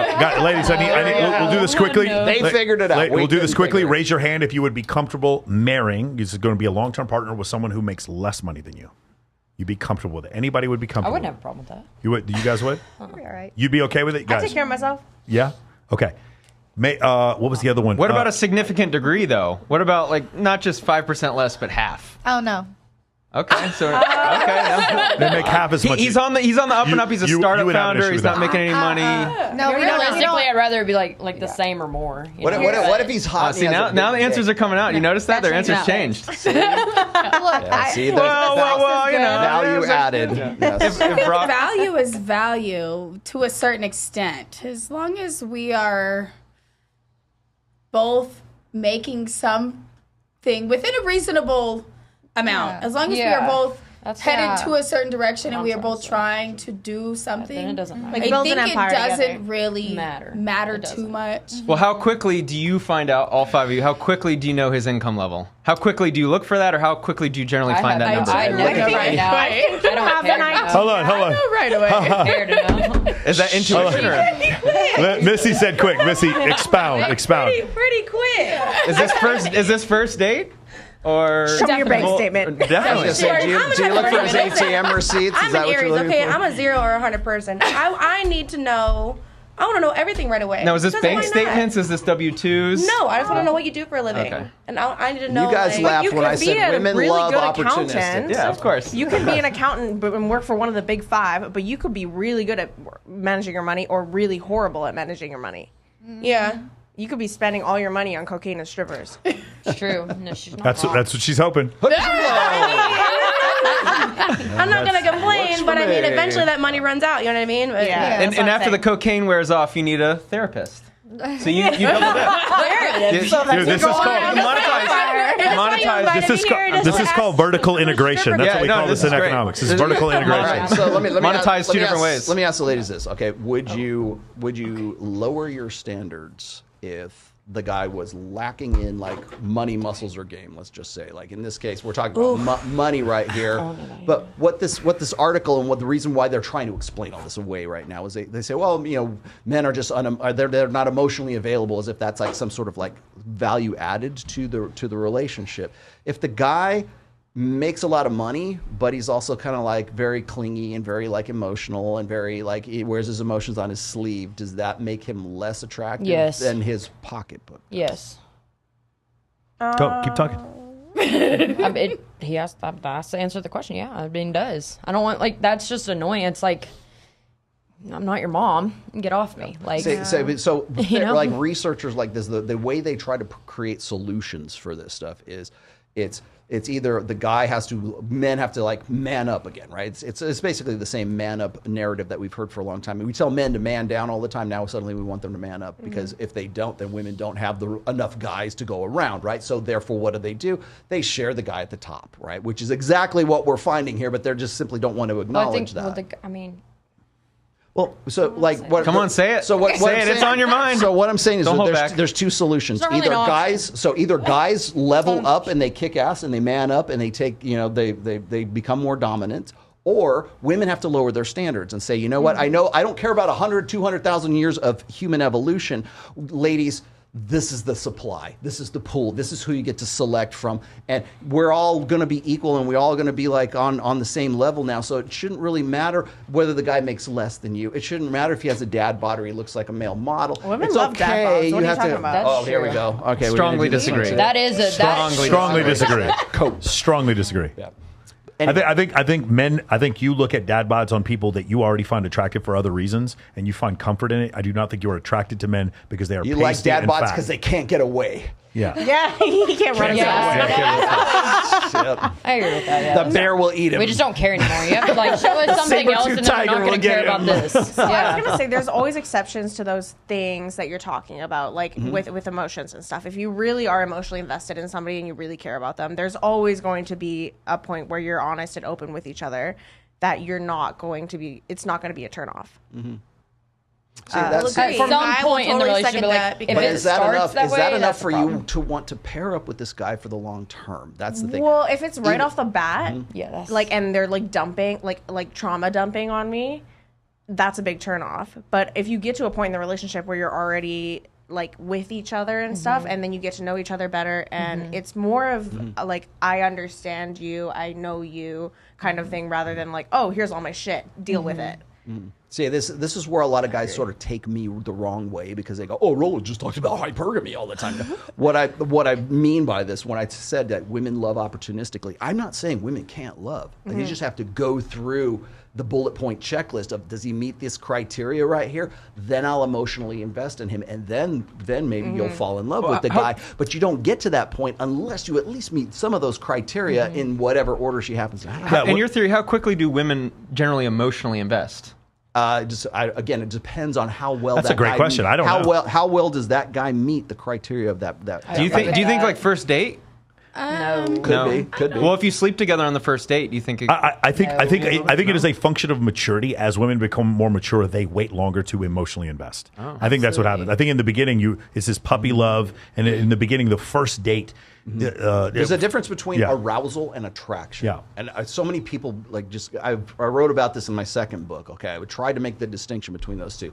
It's alpha fucks and beta bucks. Okay, so it's the long-term security, the attraction. If you ask a woman, what do you look for in a guy? He's got to be funny, and he's got to love his mom, and he's got to like puppy dogs, and he's got to like want kids in the future. He's got to be educated. He's a philanthropist. He's a philanthropist. Multiple six-figure earner. So it's all these things that sound real good for the long term. But if you say, what makes a guy hot? I see. Okay, so he's got to have, he's got to have guns. He's got to have six-pack abs. He's got to be at least 6 feet tall. He's got to, he's got to have the chiseled jawline. He has to have something that turns her on. That's the arousal factor that I'm saying. We need to make that fucking distinction because we do not do that enough. And I will, when I hear like even Dr. David Buss or Jordan Peterson or any of these guys, they never want to talk about the arousal side of women's dualistic, mating. Oh, you'll get canceled now. They only want to talk about the good feels feels in the long term. Well, you form families. Okay, but if you're not hot, you don't form a fucking family in the first place. I keep hearing women telling me it's about the connection, the connection, the connection. And then I look at the guys they date, and they seem to have connections with 6'3" guys with tattoo sleeves, 6-pack abs who drive nice fucking cars. It seems to be like if you have those requirements, then there's a fucking connection. Dude, it's just so crazy to me. It's like so spiritual. Our energies are on the same level. He's a Sagittarius. I will be the first person to tell you. Go ahead, hold on. Go ahead. A fucking lie. Go, Missy. Listen, I'm a very sexual person. Okay, I know right off the bat I'm gonna sleep with somebody. Really? I think most women do. Okay, just like men. Cue porn music. I do have male tendencies. Like what the fuck am I gonna say? I'm so sorry. Oh my god. You have tendencies. You have a high libido. Yeah. I know. Like I look at the physical first. I do. Everyone does. Yeah. And okay, people do say that I'm shallow for that, but I know I'm not crazy. You're Like, not. yeah. What is the thing? You get that. You get that. But the researchers who do this for a fucking living, they don't get that. They will not admit what you just said. Because they're trying to overanalyze no, it? they're trying because these are these are academic institutions, and if you come up with a non-progressive belief system, then they won't publish your paper. Does that make sense? Of course not, because it doesn't go along with the majority or whatever the fuck they're trying to do. You don't get printed in the Hill. The truth can be very ugly. Yeah, right. When it's just like, this is what girls want to fuck, and in 12 hours they want to fuck this guy, but not this guy. Yeah.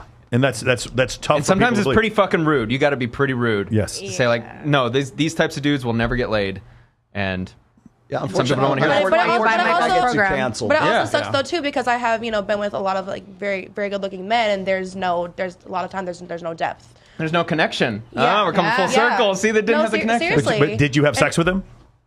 I just said. So I've said this before. I don't care how offensive it is. This is probably going to be on my gravestone. Women vote with their vagina. Yeah. Women will sit there and talk about how much they love Alex the accountant, and they'll talk about how much they hate Brock the bartender. But you know which one they slept with. I freaking love Brock. I mean, you can fuck with your vagina, but we're not going to orgasm without I understand. I'm pretty sure I can speak for most women when I say that we reach orgasm. But you don't get emotionally. It's an I agree. Okay, yeah. beautiful. It's So, mental. but the point is, for men who are listening to what you're saying, at the end they're like, "You still had sex with him." They don't care. All they heard was you still had sex with them. And then what's happened is the nice guy, when you went on the date with Alex the accountant and you weren't feeling it, there wasn't a vibe, you knew in the first 30 seconds you weren't going to have sex with him, and then you ended up fucking Tyrone the bartender. When you ended hot guy in the foam cannon party. when you ended up fucking that dude in Cancun on spring break. I'm pretty sure it was probably nothing. The thing. His name really was Brock. I'm listening to what you say. No, this is great. No, Tyrone's a fake character. I know Brock. You do know a Brock. Everybody knows a Brock. Shit. No, go ahead. Go ahead.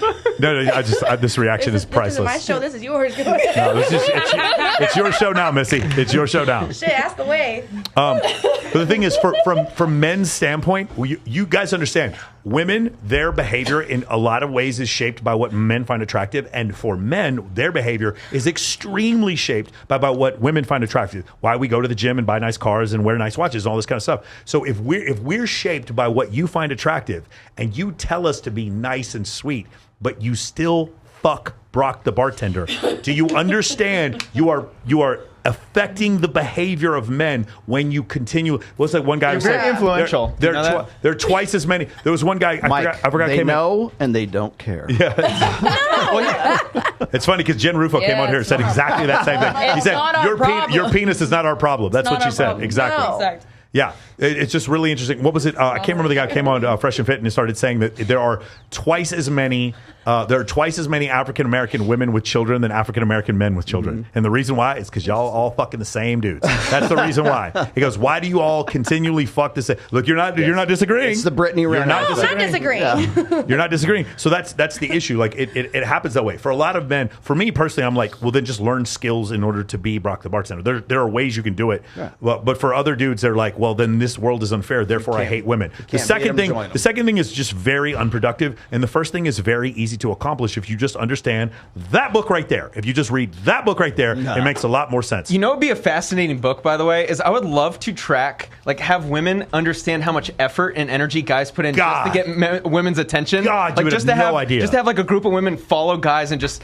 let's be completely honest. Like, I'm going to the gym today because I want to, attract this woman, or I'm going to buy this watch. The best experiment I've ever seen is the one. There's two of them. One where the one girl went undercover as a man. She ended up doing it for a while. Had no idea how mean women were to men, and she ended up committing suicide afterward. That was terrible. Yeah, the one thing. And the second one was the experiment where they let women manage men's Tinder, Bumble, and Hinge accounts, and they were just ultimate and complete disasters. Women had absolutely no ability whatsoever to get attraction from other women. They were like hitting on women and just being like vile. And they're like, no, just have like, be 6'3" with a 10-inch penis. Like, why don't all men just figure that out? Just do that, and then you'll just get all the women. Just get taller and darker and better looking. Just get better looking. Just get better looking, and you'll get all the girls. My favorite is when girls just say, just go on the dating apps. You can get laid all the time in Vegas. It's like, oh yeah, really? Let me just show up. Oh my God. I have been wanting to ask. I have been wanting to ask this question for so long, and I'm going to ask this on Fresh and Fit. I got to get to supers, but go ahead. Okay, guys, ladies, on a scale of 1 to 10, oh shit, how promiscuous are you in comparison to your cohort, your friend group? What would you say, babe? On a scale of 1 to 10. Of all your friends. Of all your friends. 1 being less promiscuous. 1 being less and 10 being the most. Yeah. Yes. Where would you put yourself? In what percentile? 1 through 10. Group of friends. 4 friends and. So that would. So 25%. That's kind of sucks. That's gonna put me out. Like what? It's not a good question, babe. Okay. What would you say? Me? Yeah. Scale of 1 to 10. Like a 5. A 5. What would you put yourself? I'm gonna probably put myself right about even. My friends are pretty 5. risque. Okay. What would you put amongst your friends? You're promiscuous. Now compared to what I was in my 20s, like my early 20s. I definitely slowed down a lot. But I'd say like,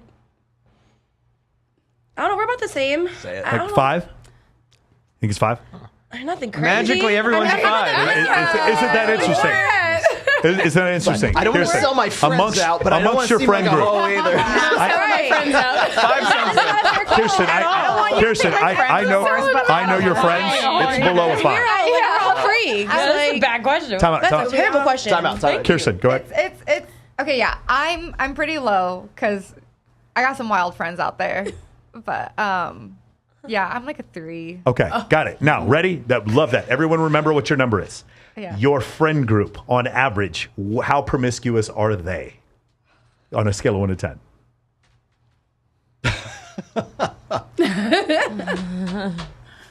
I mean, they're probably like 9.5. One more time, Katie? So they're all hoes. Let this play out. Katie? Can I explain as well? Yeah. Okay, so a lot of my friends do partake in like OnlyFans, sex work, stuff like that as well. So I don't know if we're I'm gonna say like an 8. Okay. Steph? I think if we're just talking real life, my friends are probably a 7. If we're talking work related, that's what I'm saying. then we're probably at the top of the scale. Cool. Go ahead. Yeah, same. Okay. Like 8 or 9 or 10, something like that? Yeah. Okay. Yeah. Right. Awesome. I only 9 have or 2 10. friends. Okay. Thank you. I'm serious. I'd like to point this out. I did not set this up beforehand. I did not mention this beforehand. True. In every case, women find themselves to be less promiscuous than their friend group. In every case. And Well, I just beat that because I put myself above them, babe. So this is inaccurate. you didn't give an You're answer. an outlier. You didn't Give an answer. You did not. Actually, in the first one, you did. All right. So the point I'm trying to make is, in general, women now. women are going to say.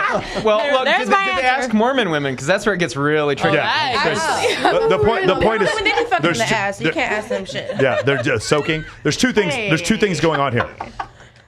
There's two things going on here. Number one, women generally, as an evolutionary adaptation, denigrate other women. I'm not saying you guys are doing that, but women tend to think, in order to say, "Hey, don't date her; she's a slut." That is something that women do. disqualification. Men do not do that. Men generally do not. Super beta men do, but for the most part, men do not say, "Hey, don't date him; he's a slut." Most men do not say that to women. He's women, good looking, but Yeah. those guys are usually gay. Yeah, exactly. I think guys point out other guys' flaws in sure. front of women. For sure. I think that's what they do instead. Okay, So either way, it's going to equal out to this. That's the first We're thing. both doing the same thing. The second thing is, you guys, most of you stated under the number 30, the number of men having 0 sexual partners, and most of you were surprised when I told you the number was 33%.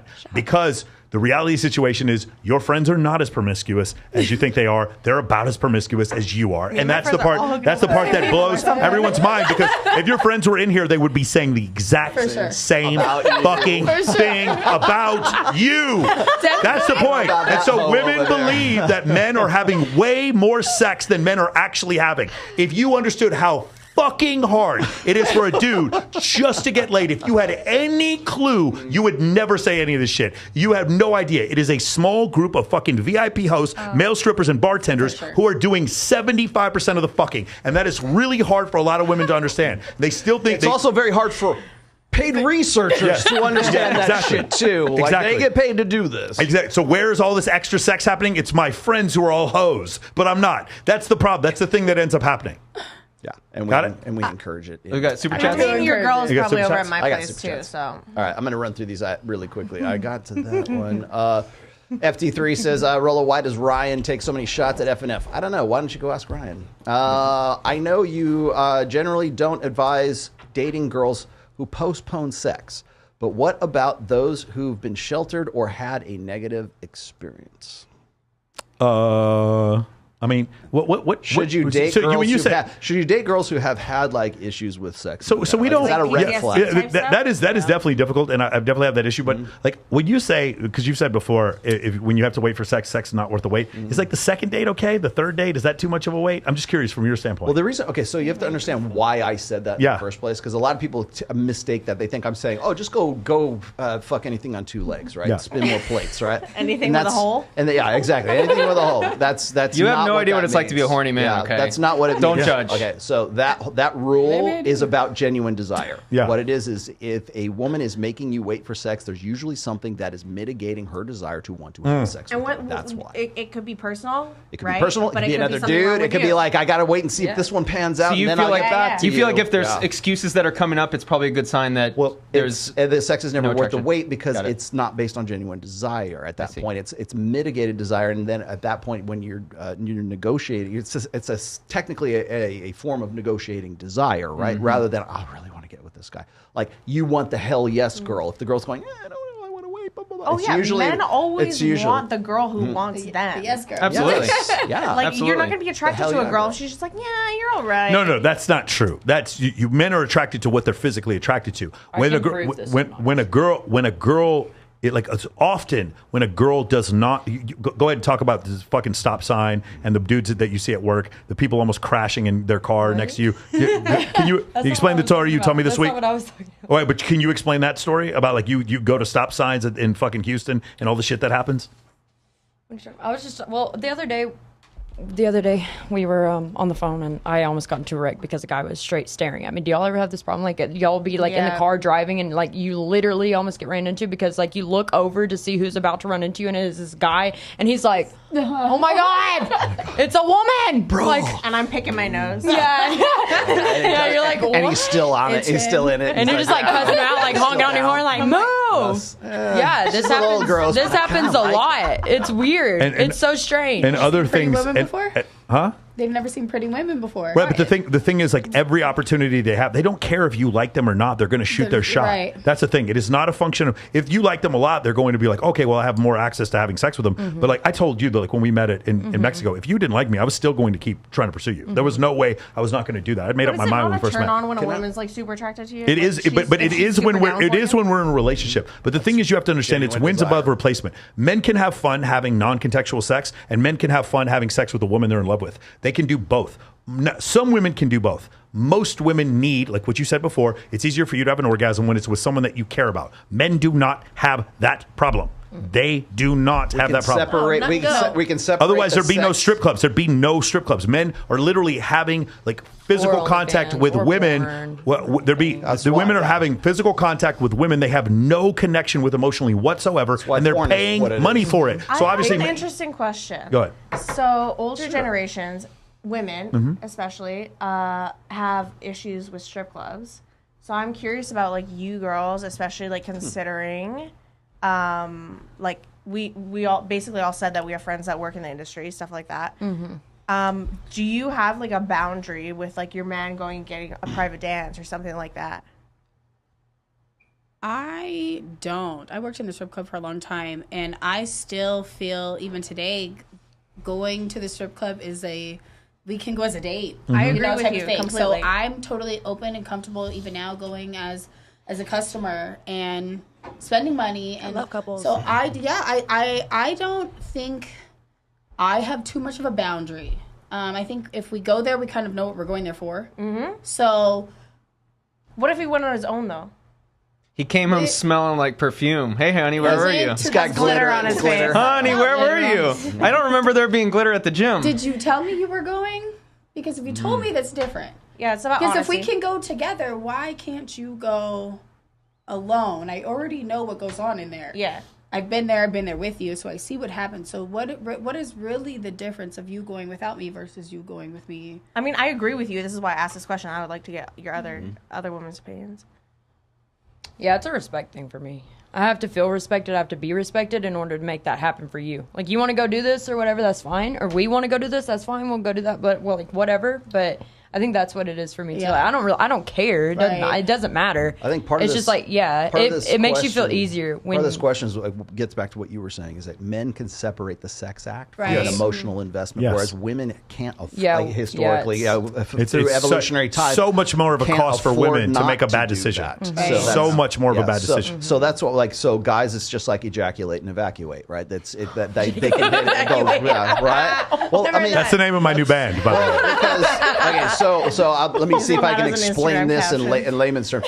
So when I'm talking about hypergamy all the time, but there's also men's innate mating strategy, which is unlimited access to unlimited sexuality. And if you don't believe me that that's it, just go look at how many guys are addicted to porn. There's a reason why online pornography is free streaming, 4K, probably 6K now, whatever, and you can get it anytime on tap, right? And got this because guys can rub one out and feel just fine and go about their day and go about their business. Women, on the other hand, when it comes to having sex, anyways, it's like there's much more investment involved in that than there is. And again, this also goes back to why are women view love from a position of opportunism as opposed to idealism, which is guys, right? So when what does porn supply guys? Unlimited access to unlimited sexuality, right? And it never has a headache. All types of flavors, too. All kinds of flavors. Well, that's the thing is a lot of the researchers that I talk to, they want to hyper inflate the idea that, men want variety. Yeah, they do. But what they don't focus on is the separation between an emotional investment and the actual sex act itself. And guys don't have to worry about that, at least less so, anyways, unless it's somebody that they're going to have kids with and they're going to be having sex with their wife for the long term. I love it. The number of Christian men Christian men who report being addicted to pornography. The percentage. Anybody? 80. No. What do you think? 80%. Katie? Straight out of my book. Oh gosh, yeah, 80 sounds good. They admit to it. Okay, so this is statistical. This is quantitative, statistics. But even then, with the statistics, how many people are lying? So it might be higher. Right? What's the next one? So I watch porn, but I'm not really addicted to it. 65. What do you think? I'm gonna say like 40%. It's 68%. 68%? Yeah. I thought you told me 80 last week.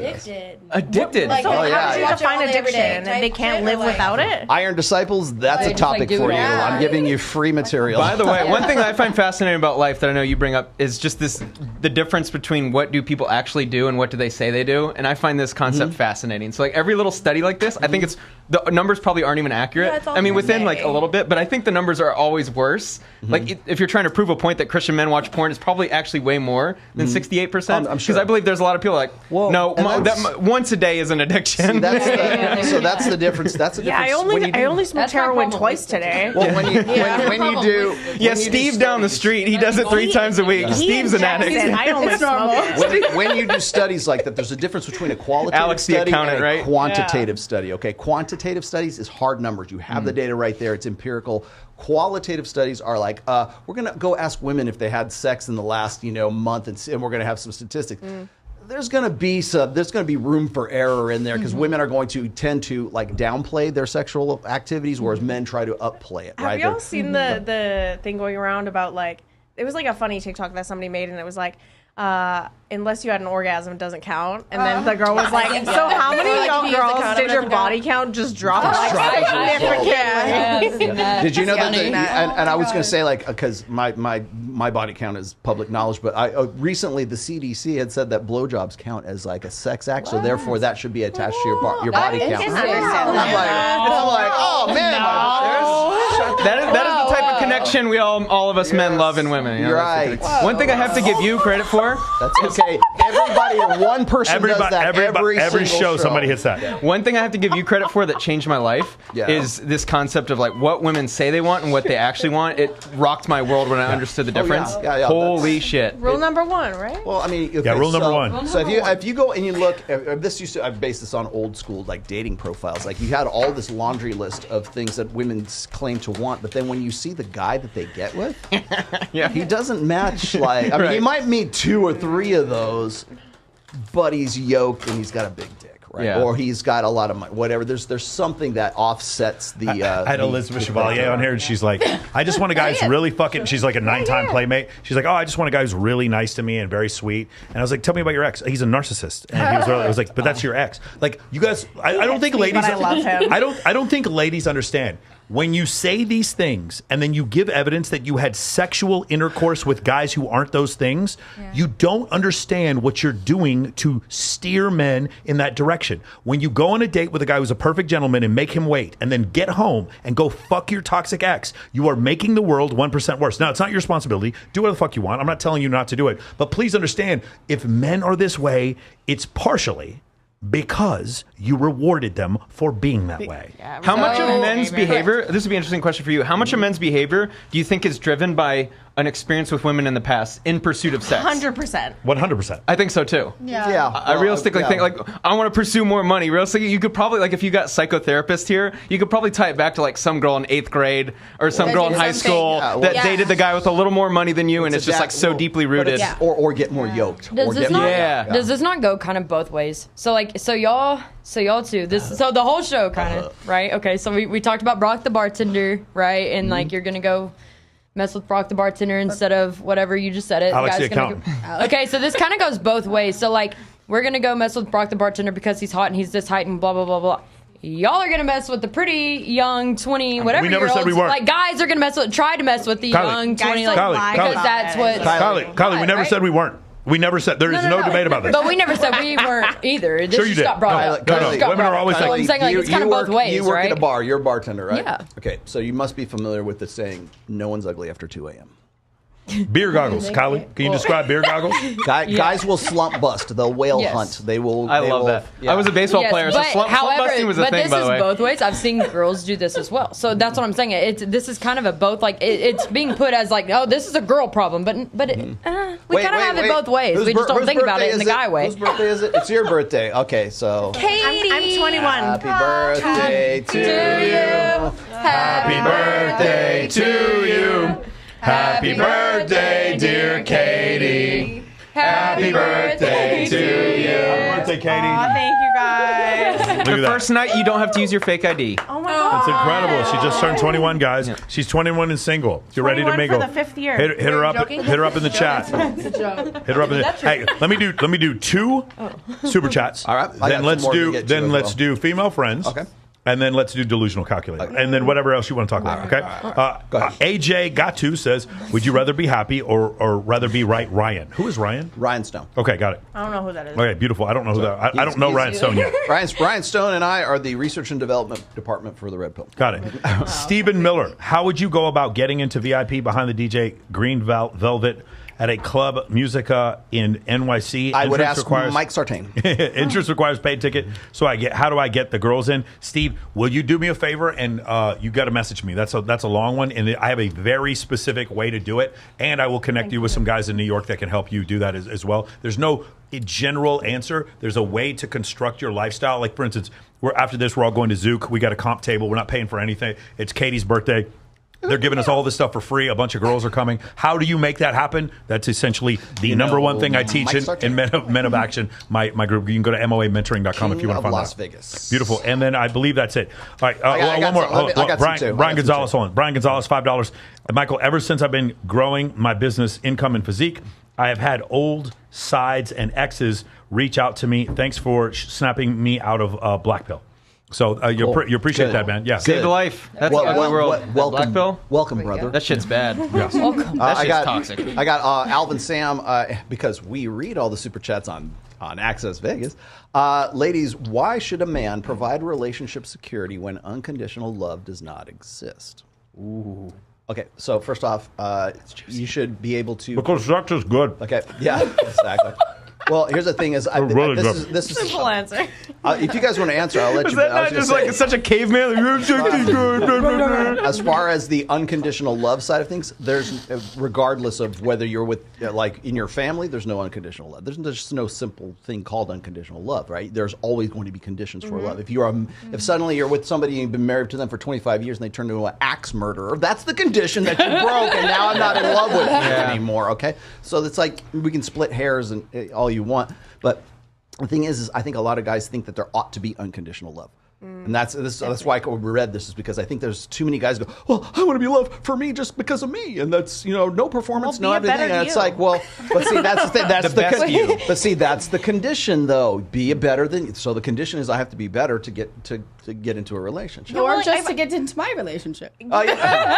I've heard Michael say this before, where he goes, Case closed, Your Honor. Time out. All right, Katie. if you is sitting on the couch eating potato chips in your mom's basement, don't be you. Yeah, if like be yourself is to be fat, living in your mother's basement, having no upward mobility financially or relationship-wise, and not going to the gym. Stop fucking being you. Be someone else. I am sick and tired of this fucking authenticity, chase your dreams bullshit. Yep. Waste Management is a company that cleans other people's shit, and it's worth billions of dollars, not because somebody was chasing their dreams, but because they understood they needed to solve someone else's problem. I mean, my best friend, she always tells me, be the person that you want to be with. Be the person that you want to date. Be the change you're looking for. You get to decide there you who you want to be. And I think about that every day. I love it. Well, Yeah, and that if was eating good. chips in your mom's basement is what you're going for, then you might find somebody. Yeah, that But you won't. might But not you your mom's won't. basement with you, but Hold on. But you won't. But you won't. But not to what your standard is, at least. It's not even, it's not any standard. I just don't think you understand how, like, it's not the bottom 10% of men. It's not the bottom 30% of men. It's the bottom 50% of men. If they don't do shit, they get nothing. Yeah. It's not, they don't fuck an ugly girl. They get nothing. Yeah, because the ugly girl. You lose, sir! Because the unattractive woman, the unattractive woman with 3 different babies' daddies is on the dating profile saying, I will not fuck a man who's under 6 feet tall and makes less than $100,000 a year. She will not settle for anything less than that. Correct. So these men, like the thing is, And I will never get it right, Michael? with No CJ hookups? Sparks because she wants $5 million and I don't have $5 million. yeah, I love that those girls like No hookups. 3 babies, daddies, no hookups, looking for a serious relationship. Got it. Important to know that. Twice divorced already. Yeah. Yeah, the only thing I have unconditional love for is my Greyhound. I was just For sure. put that out there. But like even think about like Richard Ramirez, the Night Stalker, killed all those people. Mom is still there, like, no, my baby didn't do that shit. I love my baby. Do you guys remember Jeffrey Dahmer? Jeffrey Dahmer's mom, like your mom is like, no, I love my baby. My baby's so like, I still love him. Unconditional love. Axe murderer, fucking serial killer. Mom still loves them. That is where the unconditional love. It goes towards the children. It does not go for the husband. Yeah. The husband has to go downstairs with the baseball bat and the shotgun, and if he dies, he dies. That's the way it works. We are here. We are the disposable gender. We are here to protect the family so that our lineage goes on. If there is a train coming and my wife have to choose between me and the child, I'm going to die. That's the way it's supposed to work. So give That's Daddy the big piece of chicken at the table, right? Yeah, he deserves that big piece of chicken. Okay. You know what I appreciate about what you said, though, is I do think a lot of men would benefit if more women would say what you said. Instead of the, how do I get better with women? Be yourself, the worst fucking advice in the world. Yes. But if you said, be the best you 2 years ago when you were more in shape, I would have fucked you then, but I'm not fucking you now because you gained weight, like that shit works. And that's why I really think it's truth. Yeah, absolutely. I think it's dangerous when women say the dad bod shit. It's not true. You are not more attracted to men who look like dad bods. No. You are not. Well, when I say dad bod, I'm exaggerating. Like, I don't want a guy that is overweight and out of shape. Yeah, but the thing is, like, women think Jason Momoa. The daddy part. Women think Jason Momoa has a dad bod. No. What? Jason Momoa. No, it's just in what world? awkward abs. Yep. That's called a beer belly. Hey, let me finish. That's called Let me finish. I'll finish Bartender's gotcha. That is what that's called. All right. Carrie B says y'all should have a show once a week. I agree. Alex Patino said there's also the bachelor problem in China outside of Beijing, where men will never have a wife due to the one-child policy because of the population. They only kept the men. There were millions of fucking children, females that were adopted in other countries because they were going to get killed. They sent them to other countries. There's Chinese females all over, and those females did not exist in China. So you have this disproportional population where it's like 60, and it's not 60-40, but something like that. There's so many more men than women in China because of the one-child policy. So would you say they're passport bros? Yeah, exactly. Got you, motherfucker. Got you. That's beautiful. All right, Carrie B says, Michael, I have been watching your content for a while, and it freaks me out how well you know women. It's like you're in our heads. Our heads. Oh, so this is a chick. Keep up the good work. All right. Yeah. Get down. Sorrelita Bass. So you have to roll your R's with Sorrelita. She says, how 25%, not 40%, still on that Rolo. Thank you. Okay. Is that it? I think that's it.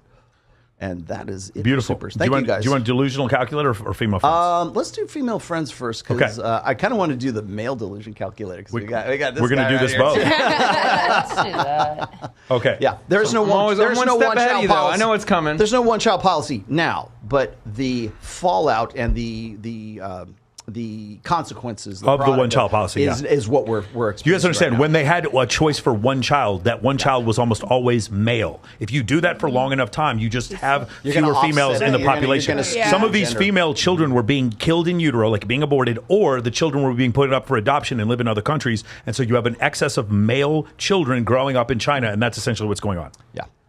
Okay. How do you want to start this? Just ask the question. Can men and women be platonic friends? What do you guys think? Yes. Absolutely. It's funny. I think we're all going to agree on this. Right, but the thing is, you're also, there's selection. No? Hold on. There's selection bias here. You want to know why? Because the 5 of you are my friends. Well, my girlfriend. Like there's selection bias. Like literally, we've been friends forever. We've been friends. So the thing is, what I believe is that men who have a great deal of abundance can have platonic female friends. Mm-hmm. Men who do not have a great deal of abundance will pretend to be friends, waiting for that call. Where you at? Jedediah Bila, start your clip right here. Okay. So the other thing is, one of the things I love is right now, any girls out here just think that all other guys are just friends. I believe that you guys believe you can be friends with men. What I'm telling you is that any of you who believe that your guy friends wouldn't sleep with you, it's real simple. We'll just take out your phones right now. Let's find your close guy friend and you text him, hey, just wondering if you want to hook up later, and let's see what happens. Let's see what happens. Send a half-naked picture. Whoa, send a half-naked picture. Yeah. Whoa. Hey, just curious what you think. What do you think? Yeah. Just curious what I have. What is it? What's the question? Huh? What did you say? What did you tell Katie to do? By the way, I hate this question, can guys and girls be friends? It's so stupid. I think the real question you're trying to ask is, can guys be friends with girls without wanting to fuck them? Yeah, well, that's the real question. No. Now we're getting to talking. There we go. Now we're getting somewhere. That is a better question. Thank you. That's a great question. I think if you're around beautiful women enough, there's a lot of beautiful women you don't want to have sex with. You're just too. If you manage a strip club, there is no fucking way you want to sleep with every girl in a strip club. And by the way, some of the ones the house. Unfortunately, most guys don't have the abundance. Again, we agree on this point, and so this is kind of the negotiation Israel and Palestine here. Mm-hmm. The idea is the majority of men cannot do this. What happens is, but if you put your situation where you immerse yourself, that's why it's called Vegas immersion. That's my program is, my in real life program. If you immerse yourself where you're around women this frequently, you will get to a point where you don't have trouble being friends with attractive women because you're also sleeping with an attractive woman. That's very important. If you're not, when I got back from the Middle East after 6 months in the Middle East, I remember going up and talking to this really pretty girl, just fumbling and stumbling. There's no way I could have a female friend at that point. But now I can, because at some point it's there's no way I could be. I just know too many girls. The idea that I couldn't be friends with them is absurd. And additionally, they help me with my business. They help me gain access to different things. They come to my events and help me raise money for charity. It would be incredibly counterproductive for me to hit on every woman I see. It does not make sense rationally. And so, yes, in my situation, yes. And for most of my clients, the answer is yes. But for most men, absolutely not. I don't think they could. They have the ability to do it. I'm looking at the thread. Okay, so this is from Jedediah Bila. She's a good friend of mine. She was just saying, can men and women be platonic friends? And let's see, platonic friends. If so, under what circumstances? And when can it never happen? When can men and women never be friends? Yeah, if the dude is just not used to being around women, like again, I see this very frequently with photographers who are just maybe not that physically attractive, and they're constantly shooting girls at these photo shoots or whatever, and they're like, oh, why are you two laughing? Wait, what's going on here? There seems to be some smiles of knowing over here with Katie and Steph. What is this look at that you have? These guys are doing this, and like while they're sitting there, they're purporting, hey, we're just friends. The two of you know full and fucking well that had you flip the script, you guys would be fucking in the hot tub. That's what would be happening. I find guys that do that kind of stuff, there's some form, I actually had a conversation about this recently. There's some form of like gatekeeping with what they do. Mm-hmm. They don't want other attractive men, photographers even, at their events. Yeah. And they will say, oh, like... mate guarding. Yeah. We don't want you here. That's a thing? Yeah. Yes. 100%. Oh, yes. Yeah. Wait, guys will... box out? Oh, yes. Really? It's bad. That where you met the photo shoot your boyfriend, was I invited to that? No. Oh, that's funny.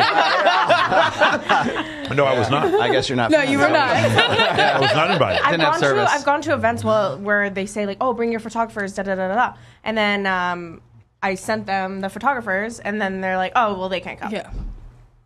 I'm like, what? Yeah, like the well-adjusted dudes like Orangutan or fucking, was it JRL? What is it, party like JZL? But with Jay-Z, I can't remember what his name is. I forgot. Forgive me, brother. But those guys, yeah, they're not going to get invited to this. So when I answer this question, I'm usually saying, no, it's not possible. Not in the same context that men and men are friends and women and women are friends, okay? Because when women are friends with other women, there's a context there. You know what your girlfriend... Yeah, you guys just made friends just like 2 seconds ago. You didn't even know each other before this, and now you're... Yeah, just like that, right? We get it. Right? So now that you guys like know each other and you kind of relate to each other, you have this way... Women have a contextual way of relating with other women. Men, on the other hand, we were just talking about this too. Like when I'm like, "Hey, fuck you," yeah. we're fucking, that's like we instantly like we're friends as a result because I knew I could fuck with you and you could fuck with me. But the thing is, there's no way you can tell me that you and Myron are not friends with IC. Oh, I'm very much friends with IC, but it's like but the context is different. For sure. The reason why I say this, okay, so I'm going to answer Jedediah's question here, which is, women have boyfriends and girlfriends, and if you're not fucking her, you're her girlfriend. Because what happens is when you get into a position, when you get into and again, okay, that quote is not about fucking. It's about the friendship aspect of it. So what I mean by that is like, because women and women, your frame of reference for friendship is other women. And for guys, it should be anyways, it used to be anyhow, men and men, right?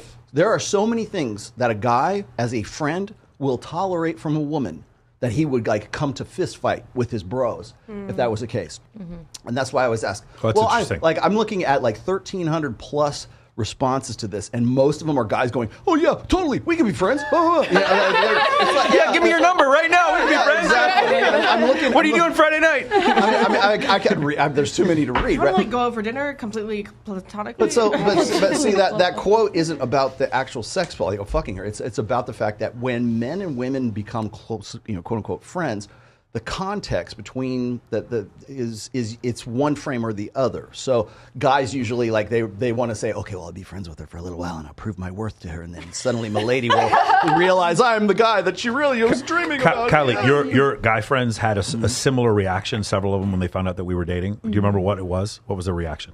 Yeah, I had to stop being friends with quite a few of my guy friends actually after they found out. Or was it them? It was them. Yeah. What did they well, say? you were the ones who you didn't want to be friends with them, but they were saying something. Well, I was the one who broke the friendship up, of course. Uh-huh. Yeah, but it was just the things that they would like say. They were just like constantly trying to like. I guess just not, like a friend is supposed to be encouraging. So they're trying to hurt my feelings and discouraging me on who I want to be with. Right. So Because they want to at that point, it was like, you. okay, well, we can't be friends anymore. Obviously, if this is how you view me. So what you're relating right now is the sex part. Like there was probably these guys probably thought there was you mean there's a chance, right? They really wanted to, but now you're with him, so obviously it's like, oh, okay, I can't be friends with you anymore because that's a dead end for me. But what I was going to say before is that when men and women are friends, there's always going to be a sexual nature, whether it's like actually you're having sex with that person or you're not. you're going to tolerate sort of gendered issues from her and the other way around. So when women see a guy, this is why guys get blown out and get put into the friend zone, okay? It's because they are relating and they are communicating as a woman. That's why I said you're her girlfriend. By the way, I'm offended that you pointed at me when you said friend zone. That was a targeted attack. I know you're very not appreciated. I was continue. Gonna say, but it's the communication side of it. So what happens is if you relate to your female friend as a female, her subconscious sees you. I'm talking to a female. Yeah. You're never going to get in there, and you're always going to be in the fucking friend zone, and you're going to be frustrated as fuck when you meet a guy like this, and now, fuck, Now I can't lost all believe my I spent friends. so much time with Now him. who am I gonna go out with? I make more money than him. I drive a cooler car. So then it's sunk cost at that point. I was gonna ask you, women, how much of the time with your like guy friends that you're actually close with do you find yourself being kind of like a therapist? Oh yeah. To my guy friends? Yeah. Like giving them advice. I don't know. Like telling them what to wear, what not to a do. lot, actually. I find all the time. Yeah. Like. Agreed. Does your shoulder get tired from their head? Yeah. Oh, and, like, come on, Tyler, I'm not like, stop again. getting all my shirts wet. Did Steph, when you got in the relationship with the dude, were there other dudes, photographers, whoever, who were like all of a sudden acting as if I thought my turn was next? Yeah. What was some of the specific things you saw? I did get a lot of people, not even that they stopped working with me, but that stopped reaching out Yes, to work with me. because you're not single Before, anymore. it Isn't that was a lot insane? of I didn't really have to do too much work. It was more people coming to me. Yeah. Now it's not so much that, and I'm sure that's why. Were there any specific sentences to denigrate your partner or your relationship? Did you ever hear anything like that when you started getting in the relationship? No, No. but I kept it pretty quiet. Yeah. Dude, it's crazy. I live in Vegas, so I feel like you have to keep things. It's crazy when like Quiet girl at streamers, first. when like the girl streamers who are hot and accessible, when it gets leaked that they have a boyfriend and you see their social followings. That was my next. That was my next thing. I did. Yes. When I start my shows, I usually put like clips from like people send me on Instagram. There was this one. It was a parody of this girl who is a photographer, but she is an Instagram. A soft launch photographer, right? Okay. So do you guys know what a soft launch is? Okay. No. The soft launch is when a girl who has a huge Instagram following, she only shows like here, hold my hand. They'll just show like this. Oh Yeah. Or it's they're on the beach and they'll show a guy's foot and there's like a corona or something. That's a soft launch. Okay, that makes sense. So there's just Presence because of a man, because right. women understand that dating, especially in this day and age, is brand management. Okay, so how many followers are they going to lose? How many guys are going to get the impression that there's a boyfriend now in the picture? I'm out. Unfollow, block, whatever it is. They're gonna and you will see statistically their analytics will drop if they show the boyfriend in any of their. Yeah, Kylie had 2 million followers before we started dating, and now she has 1,000. That is way false. One thing that I have to ask that I'm so curious to know: how accurate is your lay count whenever a guy asks? When you tell them, are you truthful? You know, with I've them? never been asked what my Never? lay count I don't was. care. Never. Yeah. I don't think I've ever been. Never get asked. I've been asked by a girl. I've never been asked by a guy. Only on this show. I'm immediately like you. It's kind of, yeah, I would be weirded out because I've never been asked. So somebody, if a guy randomly came up and asked me, I would be like, Well, yeah, the single girl. No. I'm talking about boyfriend. Like a boyfriend. A boyfriend. I've still never been asked by my boyfriend. If my boyfriend asked me, I would tell him. Lay count. Like how many guys you slept with? I would tell him. I've just never been asked. Yeah, here's the thing. If I would be honest about it. Yeah. Because I would never be like, guess. You know what I mean? I would just tell him. Or like try to go. I don't know. It's not a What is the conversation point that of- comes up very often. It's never really been asked not. that. I haven't either. I don't think girls. I think get when I asked was that. younger, definitely. Like coming out of like high High school school? into Right, college, right. That was definitely You a don't get question it guys would anymore. ask. No, Never really. I've never gotten asked. I would, People don't care, but I would presume that is a question that happens after like you've had sex a few times and Yeah. maybe you're in Yeah. some sort of relationship at that point. And usually That was the question. Is like boyfriends or guys you're dating. right. To be honest with them. Yeah, But they that's don't actually get it. a Just tell variation them. of like what we do. So what's your body count, right? It's Yeah. but like when you're in that situation because. And our good friend Alex from Playing with Fire tried to run this one on me, which is leading with your body count or leading with your notch count. Yeah. That's why that rule. Wait, that was a strategy for him? That iron rule of Tomasi. When I was writing that, by the way, when I put that in the book, okay, never reveal your notch count to a woman, especially if it's somebody that you want to be with in a long term. Because the reason why I put that in there is because there's so many guys who are leading with their notch count. They're saying, oh, I fucked like 10 girls, because they think that that's going to sell them on the girl. Yeah, 10. Yeah, 10 is, no. 10 is Those are the ones where like you're gonna be our friend. 10 is so many. Get in the car, we're That's going so- shopping. Yeah. We're 10 gonna ask you questions about our boyfriend later, but get in the car right now. I agree. Let's 10 be is friends. so high. So 10. that is No, the so but that is like- that's the That's- function. yeah. That's the reason for that rule. Okay, so it's like it was because it was in response to guys who were leading with their leg count, thinking that if I tell her it's 25, then she'll think I'm experienced and I'm going to get laid. The thing is again, it goes against the demonstrate not explicate rule, which of course Sterling Cooper will say is like, when a guy knows his way around a woman's body, you don't have to ask him what his leg count is. You know it's pretty high because he knows. You could have had sex with like 100 women, Right. but let's say it was only once with each of those women. You're better off having sex with one woman 100 times. And figuring it out. Right. Yeah. Right. Getting to know a woman's body and figuring it out. Yeah. That's what women think. Men definitely Don't disagree. think Sorry, y'all. Figuring out a women's body. dipped it What in for? so many What was Byron talking about? Why would What's we the- do that? You're just gonna lay here for me anyway. Why do we care? What does Byron Wait, say? you have What's the feelings? female orgasm is useless or something like that? Oh yeah. Here we What does go. Byron say that? There we go. It's like a car accident. If it happens, it happens, and you don't know what's going on. Anyway. So fucked up. Well, gosh, I mean, we could do a whole full show. Hey, let me on just that. say, gentlemen, you should. It is your responsibility to be good in bed. I do not.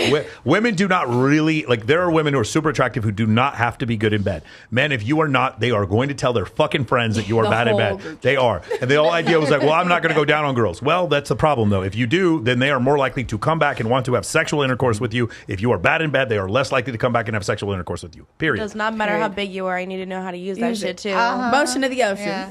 Yeah. Well, that's Sterling Cooper right there. Yeah, for sure. There's no higher demonstration of higher value than a guy who actually knows how to fuck, because it means that other women have had sex with him in the past and have chosen, it's pre-selection, have chosen him. It's a function of pre-selection. Enough that he knows his way around your body. That you don't have to ask numbers and you don't have to lead with it if you know what the fuck you're doing. Is there any data around guys who like stick around with the starfish? I think is a term you came up with, right? The starfish. No, starfish is not his term. I wish We've always I been wish using I it. could say I did, but no. That's such a turn off. Everybody I'm knows. just curious if other people if it's like a known topic in your world, if like guys will after once or twice like nope, not interested. I just that shit is such a turn off. You have to be with a lot of women, a dude who is with a lot of women before they get to that point. A girl who's very physically attractive who does nothing in bed, he's still gonna have sex with her. Okay, got it. Yeah. 'Cause I've cut off girls. That, like please, after like once or yay. twice, it's like I literally can't do this. I mean, but the problem, Starfish is- literally, I just for men to be good in bed, there's an activity they have to do. There are skills they have to learn. For a woman to be good in bed,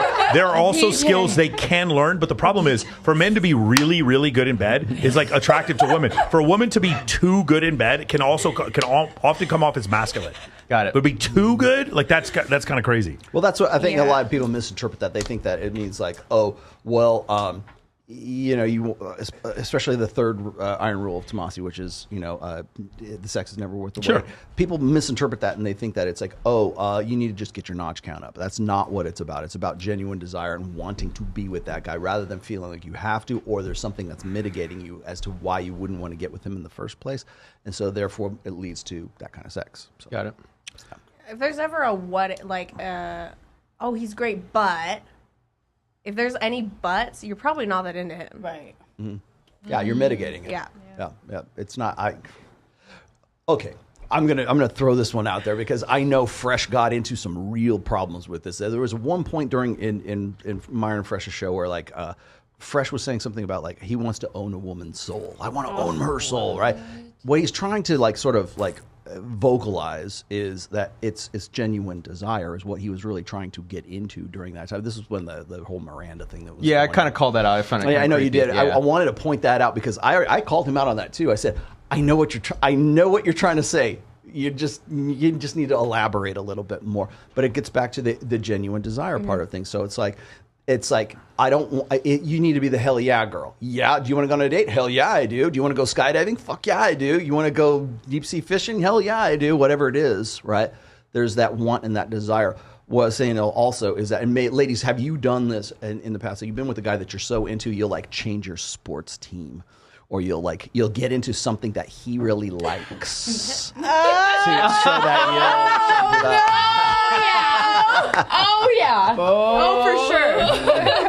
Hold it up for the camera, baby. Hold it up for the camera, baby. For sure.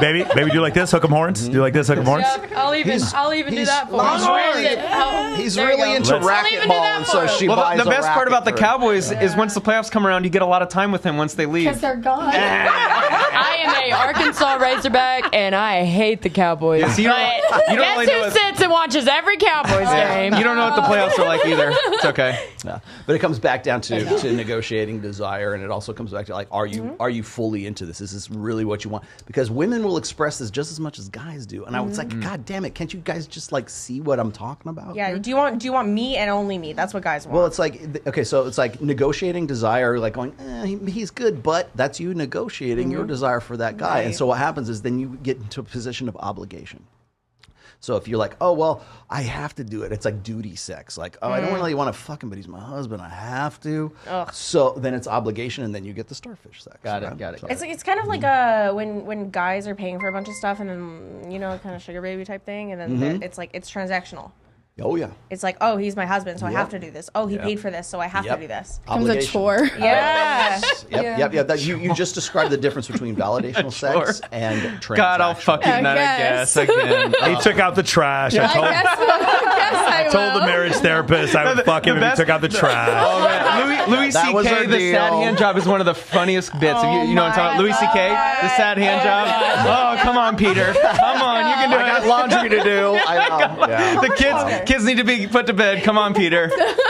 Yeah. That's Hilarious. That's why I have a real problem when I listen to like the series I say by like Jordan Peterson when he talks about marriage, and it's like everything is like, I'm a bad boy, and when my wife says I'm a bad boy, I have to listen to her. And it's really this process. The entire thing is about negotiating your wife's desire. I'm like, why the fuck are you even in that position in the first place? If you don't know how to organically incite desire in your wife, you got to. Vaya con Dios, man. I don't know whatever. But like when I see that, I'm like, that is some bad fucking advice. Right. Why don't you be the guy that inspires desire in your wife? Why are you, or your girlfriend, or other women for that matter? Like most guys who get into a position, like they get into a very long-term marriage, the one thing they have the most problem with is they can't manufacture pre-selection. They can't manufacture social proof because your wife knows how your farts smell. You know, she knows how you snore. She knows what you like to eat. She knows all this other. That familiarity breeds contempt, right? It's when you have. It's like you want to know the secret of marriage, how to have a long marriage. It's polarity. It's not compatibility. It's polarity. Are you still the dude that like rocks her world that she wanted to have marathon sex with in the back seat of the car when you were in your 20s? Are you still that dude? Are you still the dude that other men want to be and other women want to fuck? If you can do that in marriage, you'll have a long marriage. Guaranteed. Marrow. All right, I'm working on it. Guaranteed. All right. There. See, I didn't need a big long series on Daily Wire to tell you about how to have a good marriage. That's be the man that other men want to be and other women want to get with. Do you guys want to? She gets you. Do you want to do the calculator? All right. Let's do it. Rock and roll. What is But this? it's You gotta y'all ask. are You gotta doing- the guys are doing set up it the this time? questions I don't though. think- Set have up the y'all ever questions done while I it? call it up. Have the guys ever done the delusional calculator on the show? I've seen it before. Can the guys do Okay. it? There's a male do you delusion want to calculator, not too. do it because you've already done it before? I mean, I have a hard time believing this is super accurate because me and you have Oh, sat it's there and done accurate. it very like to the lowest extreme, and it has still been like almost impossible to achieve. So like that's kind of weird. And I'll explain to you why. It's You're gonna tell me why? It's obesity and marriage. Those are Please the- tell me why. Those are the things. It's obesity and marriage. Yeah, but we put that we've done that even, and it Please was tell like me why. Well, we have- 14%. I'm like, what? Okay, ready? Here we go. So we have you're single. Yeah. And you're just got with the guy 6 months. months Okay, ago. so you can play. And you're single and you're single. Okay, So good, since good, good. you've done this before, I'm just going to do the four of Yeah. you. All right, here we go. So we're going to pick your perfect guy. Okay, just from a demographic standpoint, and these numbers come from the U.S. Census Age data. first. Okay, ready? The first thing is, what is the age range that you guys would like? Youngest to oldest. Guys, try to agree on something here. What do you think? I want to say like 32 to like 40. Okay, I'd say like 28 to 45. 28 to 45. what do you want? That's a good broad spectrum there. Generally, So yeah, like imagine you're single again. generally 30 to probably maybe 40. All right, so I got 28 to 45, 30 to 40. We're going to do 28 to 45. Why don't Let's we do just that. Yeah, Okay. let's do that. So I got this up. And ladies, doing who here would date a guy even though he's married? Like, say he's separated. Anybody? No. Nobody wants married. No. Ding. You don't want to be a Ready, honey? homewrecker. This is the Okay. reason why. Here we go. The next one. What we're going to go with any. I know, obviously, you have a preference, and we'll do it again with your preference. It's ethnicity. Ethnicity. Is anybody here like you guys would have an ethnicity? Yup. Yeah, they have predilection for ethnicity. So we'll do one. We'll do one with just white, and we'll do one with just black. Okay. We'll do the back and forth. Okay. The first one we're going to do any race. Okay. Minimum height. This This is the best part Like of a this. tall, I say like 6'3", 6'4". 6'3". Minimum height. Shit. 5'11". 5'11". 5'11". I like that. I thought I wasn't in Oh, this you're not game. in I was gonna say 5'10". 5'10". 10. 5'11" minimum. Okay. 5'11" was the average. We're going to do 5'11". Although Okay. 6'3", maybe we should back it down. Hey. Okay, I'll settle for like Small girls who like the Okay. like 6'2". Like 6'2". By the way, I'll do like by the way, the 6'2". percentage of the male population that's 6'3", what do you think it is? Just out of curiosity. I know it's low It's as very fuck. minimal, So. yeah. How low do you think? Yeah. Let me introduce you to a man One- named He's Justin literally telling Waller. It's You said 1%? 1%. 1% of men are 6'3". Taller than It's hard to believe Listen, too because I'm we walk around listen, and see a I'm bunch of tall 5'4", people. so if you're taller than I don't really me, agree with that either. if you're not the same, like I don't either. you can't be the same height as me. Here we go. I'm Right. like short. Ready? You don't You see can't this be small- less than Hold 6 foot. that. Hold that. Hold that question. I have a follow up. Minimum income. Okay. Minimum income. Exclude obese. I take. Oh, yeah. Exclude obese. Anybody fine with an obese body? No. No. Okay, ready? So obese. No fat. Ding, ding, ding, ding, ding. No fatties. Maybe I don't have to do this because I'm not delusional. I already found I got everything I wanted. You just eliminated 75% of the American. Don't tell him. Don't tell him. Don't tell him. Don't tell him. Don't tell him. Minimum Good. income. Good. I don't know. Okay. I don't necessarily know Katie? if I have a look. Katie, you've been with some broke boys. There is a minimum. boys. Katie, you've been Girl, me with- too. It's okay. Yearly salary, all annual boy. salary. What did you got to make?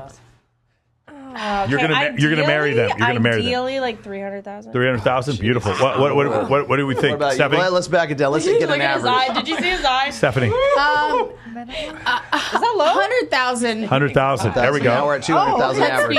be. Top tier at that like level. 150. 150. What do you think? 150. Ish. Kirsten. Minimum. I want to say 150. 150. Nice. That's the average is one- well, 200. What do we do? 125. Okay, 125.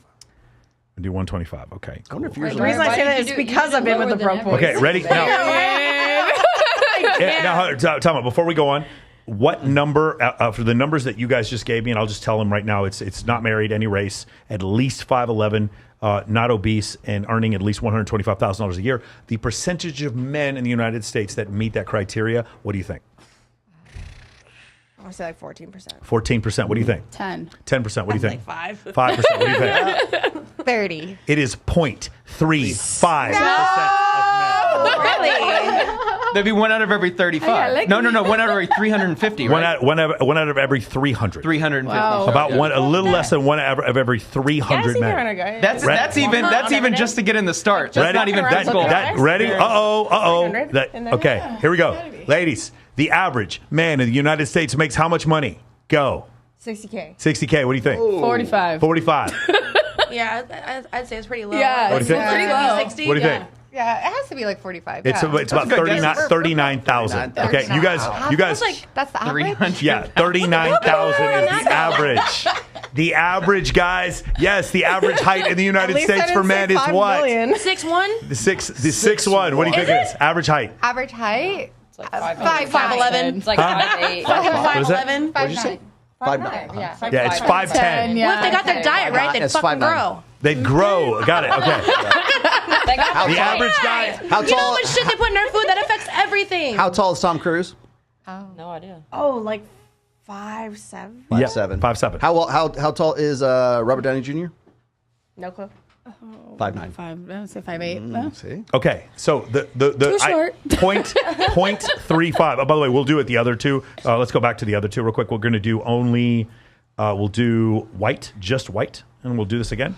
And the same things you just said. 5'11". It is 0.27. Oh man. 1/4 of the population meets that, and then we'll just do black. Yeah, so if you have 1,000 Sorry, y'all. dudes, it's like only 2.5 guys. I bet it's going Only to be 2.5 guys meet that criteria. Out of For every black, it 1,000 is, men. no, for black, For height, for African American men Lord. meeting $125,000 a year and 5'11", all the other things we just said, not obese, not married, it is 0.029% of men. I got lucky. You are 1 in 500 is about where you're standing. A little bit less than that, maybe 1 in 400. That's about the likelihood of you finding a Now man. it's your turn. Cool. Now it's our turn, right? So what are we saying? What are we saying? I'll call it up. Hang The on. point is, women tend to be not a little, incredibly delusional about the likelihood of them. Number one, finding the man. Number one, them finding the man. Number two, having sex with the man. Number three, getting into a relationship with the man. And number four, getting to a relationship with the man and having him not cheat. I almost think this one is more important than that one. So now we're going to talk about the male delusional calculator. Sounds good? We just said before, for African American men, it was 0.029. It's the male reality calculator is what this is. and then for you guys, for the gentlemen, it was 0.37% of men that met that criteria. So let's do the same thing for women. Ready? Let's start with Mr. Cornelia. Here. Okay. Age range for you. 21 to 35. 21 to 35. That's pretty good. Wow, that's generous. You're not going to get with the young. 18-year-olds. There's some hot mid-30s. Okay. Well, this is a long-term relationship. It's not just for sex. 21 to 35. Okay, good enough. Do you want to get with a mother? No. Okay. Do you Ding. Want to get with married girls, married women? No. No, you're good with that. Ding. So we explain that. Any particular race that you have a preference for? White, Asians. black. Oh my Asians. God, I was gonna call it. All right, Suki. Yeah. Okay, height. They're Asians. 5'9" and shorter. 5'9" and shorter. 5'9". Okay. Sometimes so a guarantee with How tall some are you? Asians. I'm right under 5'10". Okay, so Dating apps, 6 foot, right? So let's be realistic. Let's be realistic. So Yeah. 4'11" to 5'9". Sure. In there. Okay. Exclude overweight, Yeah, no overweight. and this is where they make the distinction here: overweight versus obese. Obese. Yeah, it's Okay, neither. so both of those go.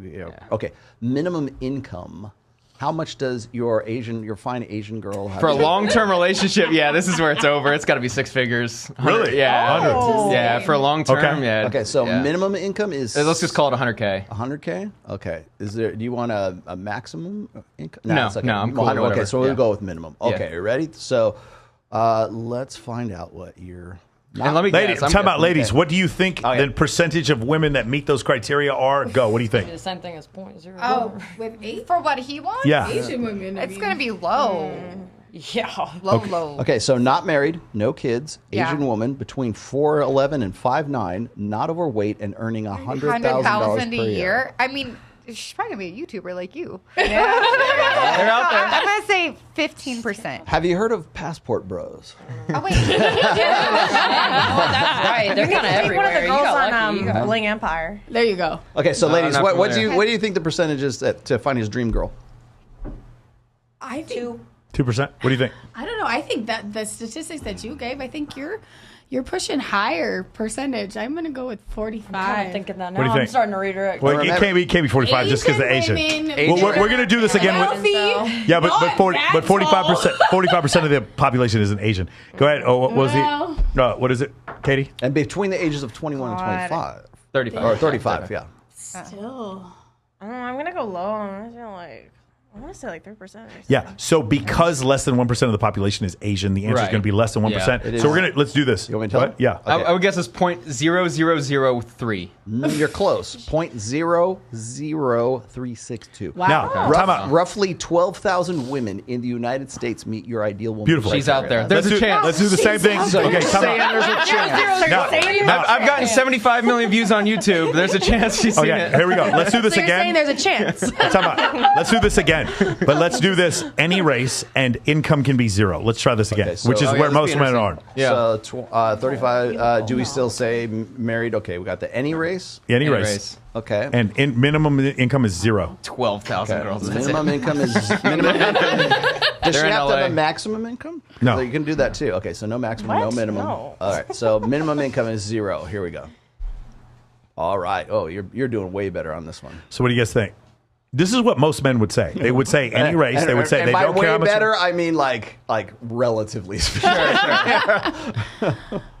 What do you think? Any race now. Huh?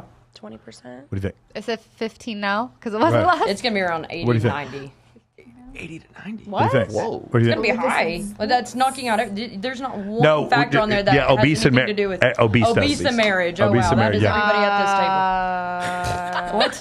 These are just basics too. This isn't like religion. let's say, like- Is she into rock climbing, whatever? 12. I don't know. What do you say? I'm being generous. I want to guess too. Let's go with 20. What am I thinking? I'm guessing 1.2%. What is it? Above 50. I'm guessing 1.2. Above 50. What is it? 1.2. Yeah. You have any Did guess? you guess? What? Did She you already- How many I missed? I think said 20. it's about 20. 20%. She's 20 and I stuck with 15. 15. You're okay. So we're doing a little bit better. So this is 21 to 35 years old. 9.34%. Wow. So once again, That's right, guys, because the minimum Still income Yes. didn't. Minimum Okay. income. So, Yeah. so And any for race. these Yeah. dream guys to find their dream girl, it is about 30 times easier for them to find their dream girl than for you guys to find your dream girl. Roughly 3. I know, right? I'm right here. Roughly 3.31 million women in the United States meet your ideal woman standards.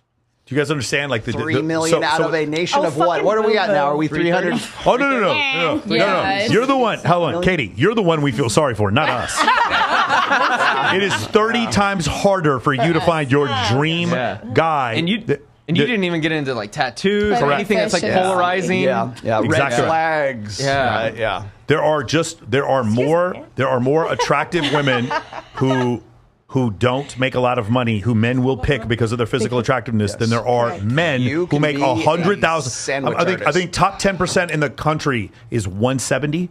170 puts you in the top 10%. What do you think the top 1% of wage earners in the United States make? Take a guess.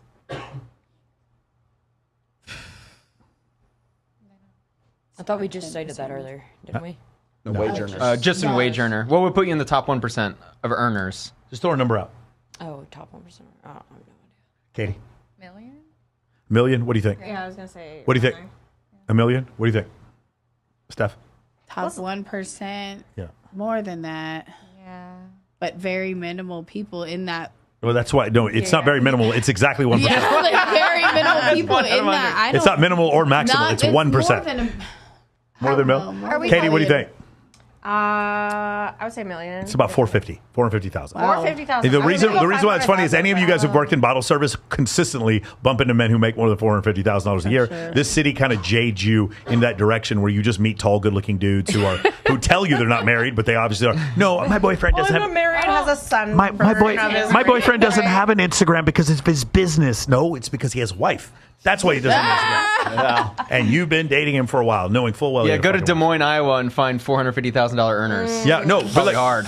yeah, Yeah. for sure. It's Rick, the business owner down the street. Of He's course. a guy. There's one One guy. There's He has one 3 cardiologist. There's at least one cardiologist in Des Moines, Iowa. Yeah. And he makes $400,000 a year for sure. Hey, can I ask one more thing? Because Go. like, when we're talking about height, like you were the one that said 6'3", okay? So, all right. No, I was just being a little dramatic, but I I know. mean, I'm 5'4", so. So, but one of I would like a man that's one of the things over you 6 foot. Okay, so I want to you- look up at him. You know what I mean? Not. would you put that in his as face. a filter on like Tinder Dating or app? Hinge or Bumble?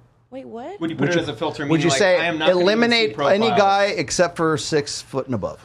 Like, don't show me profiles if he's 5'9". Have you I only ever want Justin Waller?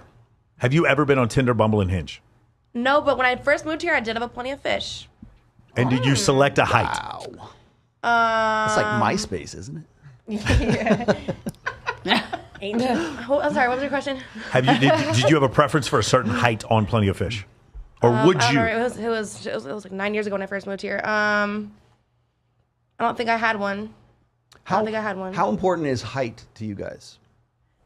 Pretty fucking important to me. Yeah. I don't think it's that important. I agree with Actually, you. I'm attracted sometimes to guys that are shorter than me, and I think it's tall are super you? fucking hot. I'm 5'7", Okay. but sometimes I think it's really hot to be like a little bit taller too. Yeah, but the thing is, you also thought Machine Gun Kelly was attractive, and you're into artsy people. So I'm just, You're into artsy I'm people. just saying. She's like, I want him to be shorter than me so I can loom over him.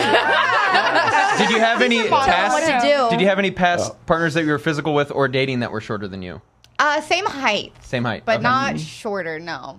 Or like dating, or just like physical with them. Oh yeah. See, I used to advise guys. I say, look, you're the average. We just said this a minute ago. The average height of the American male is 5'9", right? And guys are, I'm doomed. I'm never going to be 5'11" or 6 or whatever it is. I'm like, all you got to do is find a woman who is 5'8". Right? I mean, so that you have that height advantage, you have that, at least you meet that criteria. And I used to say that, and I still kind of stick by that. But the other thing I wanted to say is this, is if you got with a guy who is the same height as you, or like, you're like, I really want a guy who's 6'3", right? But the guy's he's like 5'10", and you're like, okay, I'll deal with it. He's still taller than me, right? As long as he's taller than me. It's all situational, isn't it? But, it's all situational. So this is my. I'll settle for this if he has this, this, and this. I'll settle for this if he has this, this, my and theory that. is that women are like, oh, well, as long as he's taller than me. I think that's bullshit. And I'll tell you why it's bullshit. Because when you see that dude with other guys, and all those dudes are like 5'10", 11, 6 foot, whatever, and your dude is like 5'10", but he's taller than you, but he's not as tall as the other dudes that are in that lineup, you go, oh shit, what did I do? Oh, no, actually that doesn't bother me at all. I said I agree with you, but I thought you were making a different point. That doesn't bother me at all. What do you think I was making? I thought you were saying the opposite of what you're saying, but I guess I just wasn't listening. What I'm saying is I think it's the comparative height between other guys, not that he's taller than you, that he's tall as the other guys that are like he hangs out with. This is like in that movie Road Trip or something. Euro Trip. Road Trip. Yeah. Euro Trip. And he goes, oh, she's a 9. She's a 5.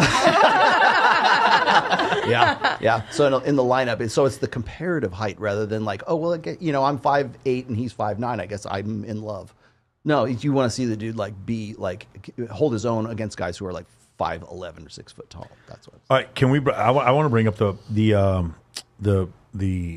birth control pill theory. Oh, all right. Okay. And how many of you are on birth control? I'm on birth. Oh boy. Okay, so the chat's gonna go. Do you remember? So we had a group before. 3 of us at the table. We had 4 girls before who had all gotten off birth control. A couple, not last episode, but the episode before that. And so there are some theories that basically what happens is because birth control makes you feel like you're constantly pregnant. It is so that you cannot get pregnant. In doing so, they have found that women tend to find less masculine features attractive. And because of that, what happens is that when women then get married and get off the birth control, they look at their weak-chinned cuck boyfriends and then all of a sudden divorce them. It's a 53% divorce rate. This is a pretty prominent theory. Basically, they married guys who look like Machine Gun Kelly, and then once they got off their birth control, then they were like, "Wow, I want The Rock. I want Brock. I want The Rock. I want Brock the bartender again." I've beated another statistic here today, guys. This is my second one at this table. Oh, thank you, baby. Well, I mean, yeah. You're an outlier. What can you say? You beat the odds. Yeah. Never tell me the odds. You guys think there's any possibility of that? Have you heard about people getting on and then getting off of birth control and changing? Because when I did a post about this, I got numerous, probably over 50 women saying, yes, this is what happened to me. I was crazy when I was on birth control. I had just numerous women saying something like this was happening. I never heard of this theory. Yeah. It's the idea that because hormonal birth control essentially tricks the female body into believing that it's pregnant, right? So it goes into the beta buck side of the menstrual cycle. So it's like they find more feminized, more comforting, more familiarity. Like it's like the nesting thing, right? So they find guys who are much more like feminine, more soft, more nice, more accommodating. Those guys. This is the theory, by the way. I don't believe it for a second, but like that idea is that as soon as they go off of birth control, then they want to get with Jason Momoa because they're like, what the fuck? Like suddenly they realize that they're actually they get back on their normal. Yeah, I don't think it's that extreme. I just think it's like the guy who will tolerate. I have a study for that too. It's the guy who will tolerate their bullshit is way more attractive when they're on birth control, and the guy who will not tolerate their bullshit is way more attractive when they're off it. I think that's kind of what it is. Well, If this is true, then go ahead.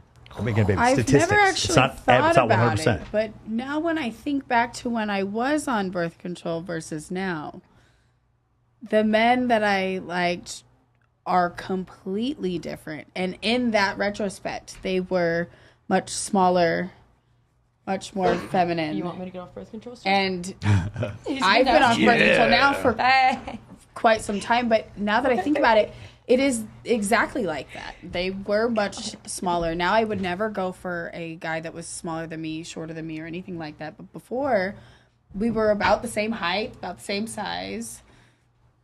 Interesting. Anybody else? No? Okay, just an interesting theory. I don't have I've got a follow up to that real quick here. Oh, I was going to say, wait. I was going to say, I beg have to an opinion differ, because I have not been on Dr. birth control Sartain. for a long time. You haven't Probably been since off of it or on it? Off of it. Probably since Me I was either. like 13. Me either, but I'm sitting here proving this to not be true. So No, you're not. Doesn't matter. You're proving to be I'm outside of the proving it. statistic. Well, okay, then I'm outside of it again for the Outside. second time. Then I'm wow. You're an outlier. So you're an Wow. outlier. So there's a normal Guys. distribution and then on balance. Guys. Yeah. I appreciate that you saying that, baby. I do. But because you don't disprove something. Does that make sense? There's a statistic. If I say there's an 83% chance it's going to rain and it doesn't rain, that doesn't mean I'm wrong. It is what like disprove. That doesn't what disprove means. If I say there's an 83% chance it's going to rain and it doesn't rain, it doesn't mean I was wrong. It means that the 17% manifested itself. Does that make sense? It doesn't mean every woman is I was wrong. going to say that already. No, statistic numbers. So you just kind of like made a statement. But yeah, I get you. Let's see. Oh, here it is. Okay, I got this. This is our Rolf Dengen. Meta-analysis. Contraceptive use was not associated with any signs of female dysfunction, though women on the pill reported lower sexual desire.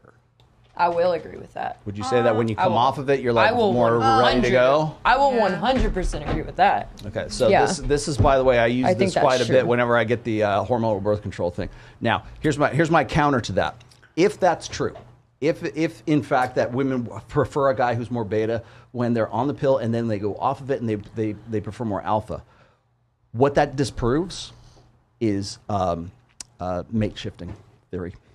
Because now we're going back over to ovulatory shift. If that's the case, then the chemicals change and they go back and they revert back to ovulatory shift because of the hormonal birth control. All that bullshit about like mate shifting that Dr. Buss throws. He's recently talking thrown about around. mate switching. Mate switching. Mate switching, Yeah, yeah. hypothesis, Mate right? switching hypothesis. Because really, honestly, I think that's just like it's just cope is what it is at this stage. But if they go off the HBC. And that's the effect. And we already, she's just saying, I got more horny when I went off the pill. Does that in that case say, well, I would have cheated with this guy who is better because he looks like Jason Momoa as opposed to staying with the guy who is here more wouldn't beta. sleep with Jason Momoa? Right. I don't know who And whether Jason you're on the Momoa pill is. or not, right? Yeah. She's Who is 12. that? Or like, She's 12. She's 12. She doesn't know who Jason Momoa is. She doesn't know Pamela Anderson. Michael, is. be careful with I do that. know who that is. I get told I look like Pamela Anderson a lot. Actually, I do Aquaman. actually know who that is now. Okay. It took me a minute to like So put two and two what together. I'm saying is that We're there.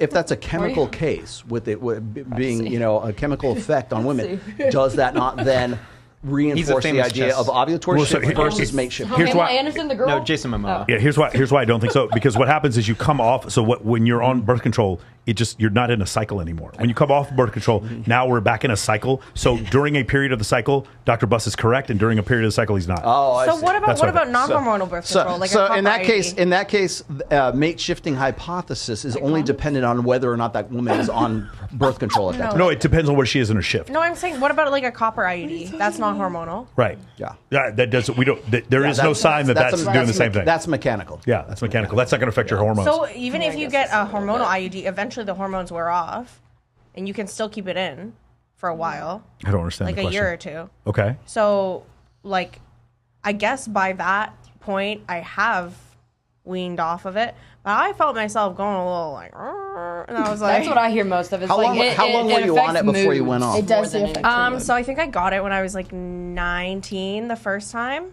and then you're supposed to get it replaced every 5 to 7 years. It's a Norplant. What, Pardon? it was Mirena. Was it like a Norplant thing? No, That they put- Mirena. It goes. Huh? It's like a IUD. Oh, okay. And then I noticed when it was wearing off because I was like, dude, what is going on But in that's my not. head? But that's not hormonal, is it? Like Yeah. yeah, Oh, yeah, it yeah. is? Oh, yeah. So Okay. it like releases hormones into your vagina.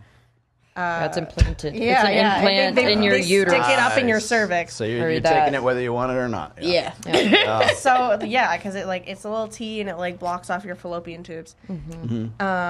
So I'm just confused because I feel like my brain works better when I'm like on it. Like I feel like I act crazier. Maybe that's just normal me. But You act crazier No, when I you're on it. no, When I'm not I get- on it. Oh, when you're not I on think it. that kind of but it's actually also makes just sense. like it's like because makes you're not sense. used to it. Like Literally your all set. hormones have to re-regulate Reset. themselves. It's reset. Denzel said, Yeah. just stick a penny up there. That's fucked up. Penny? Whoa. Like a copper penny. What's that guy? That's I am fucked up. not obsessed with Jason Momoa. I'm obsessed with Justin Waller. Correct yourself, sir. And listen, she's not picking Justin Waller either. Justin Yeah, Waller, that's true. Justin Waller plays for the wrong. He plays for the wrong team. It doesn't matter. He plays for the wrong team. No, he's the wrong color. Yeah, that's what I'm saying. That's what I'm saying. I It's still like- want to see a picture though. I mean, Okay. He's wearing the wrong uniform. Yeah. he said he played for the wrong team. I'm like, wait, what was he? We will have. No, Justin sorry. Waller I meant to in say he's the wrong color for you. He's for the wrong team. here. Yes, he's not batting for. He's not batting for the other team. Yeah, trust me on that. Yeah. But I was just gonna say is like also when we have that discussion about hormonal birth control, there's different varieties of that too. There's one that's based on estrogen. There's another one on progesterone. Yeah, I can't progesterone, remember how it works. estrogen, and But then so it's there's like, one which one are both. we talking about? Are we talking about this one, and then I want to get with more Yeah, nice guys very versus specific bad boys? Studies, like actual Right. qualitative Yeah. research. I agree. Before these Qualitative and these words were quantitative said. research I agree. to Yep. get to that. I But agree. like right now, it's just something people are saying. Yeah, I agree. Yeah, I'm not right. saying it's a 100%, but I am saying that in some women, I do believe this is a real thing. I think that Here's the women's thing, hormones could affect it them not go differently. the opposite way?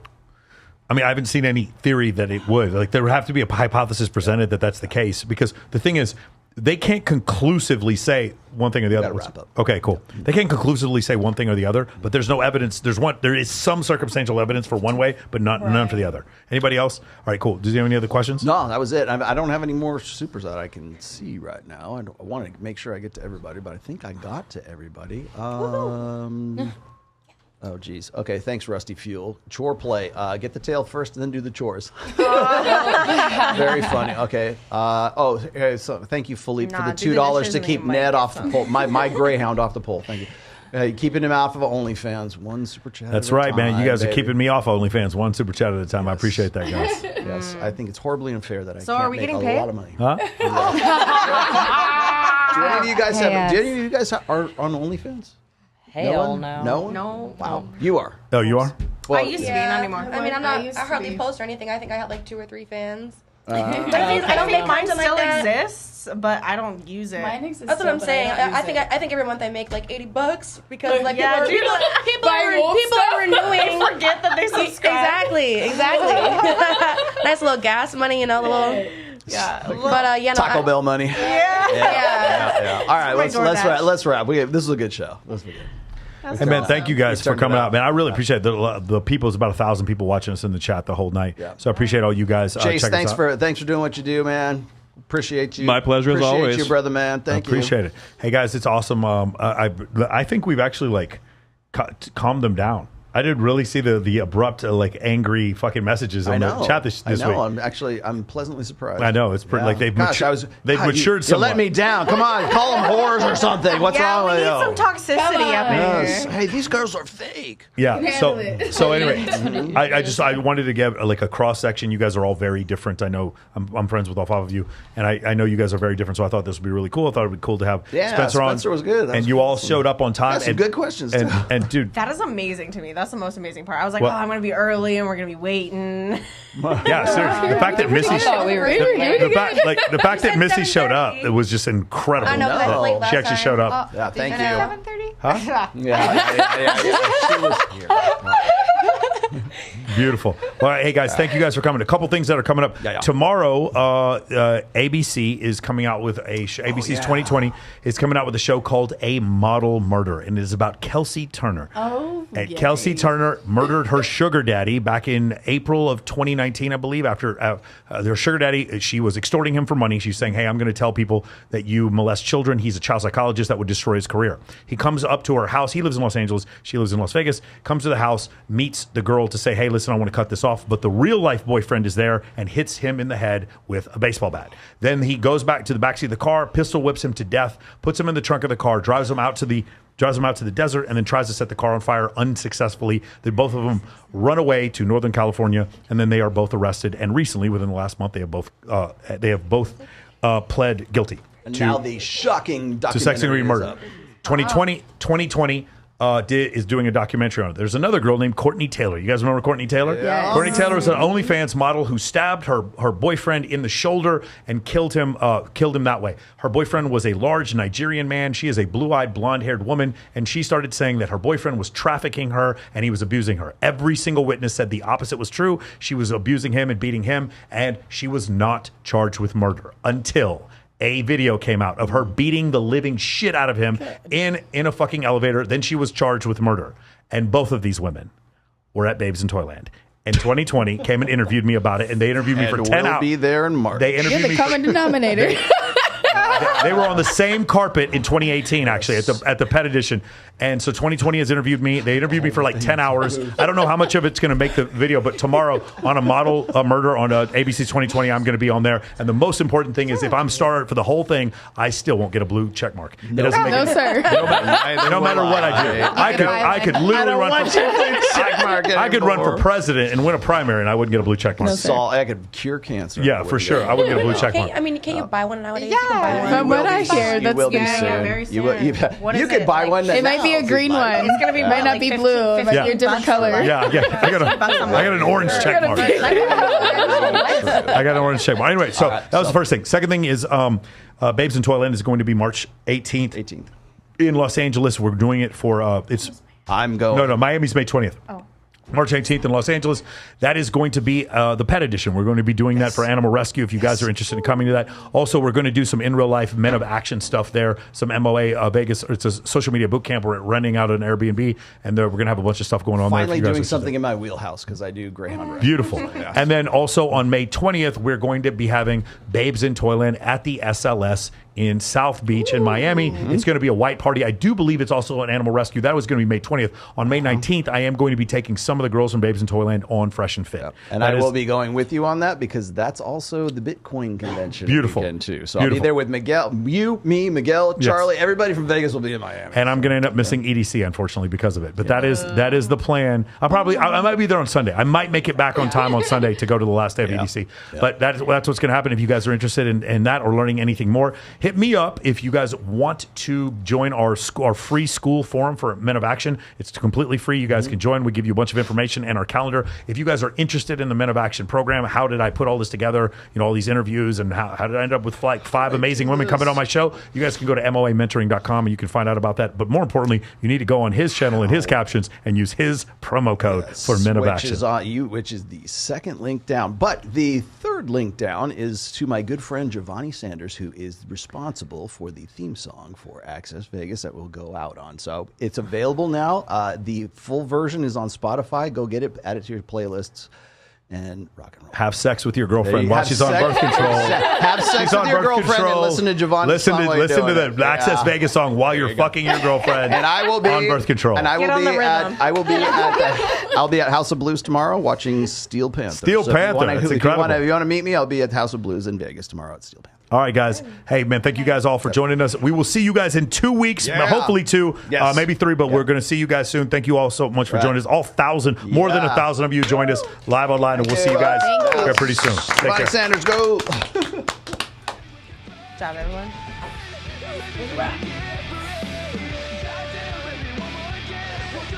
That's a wrap.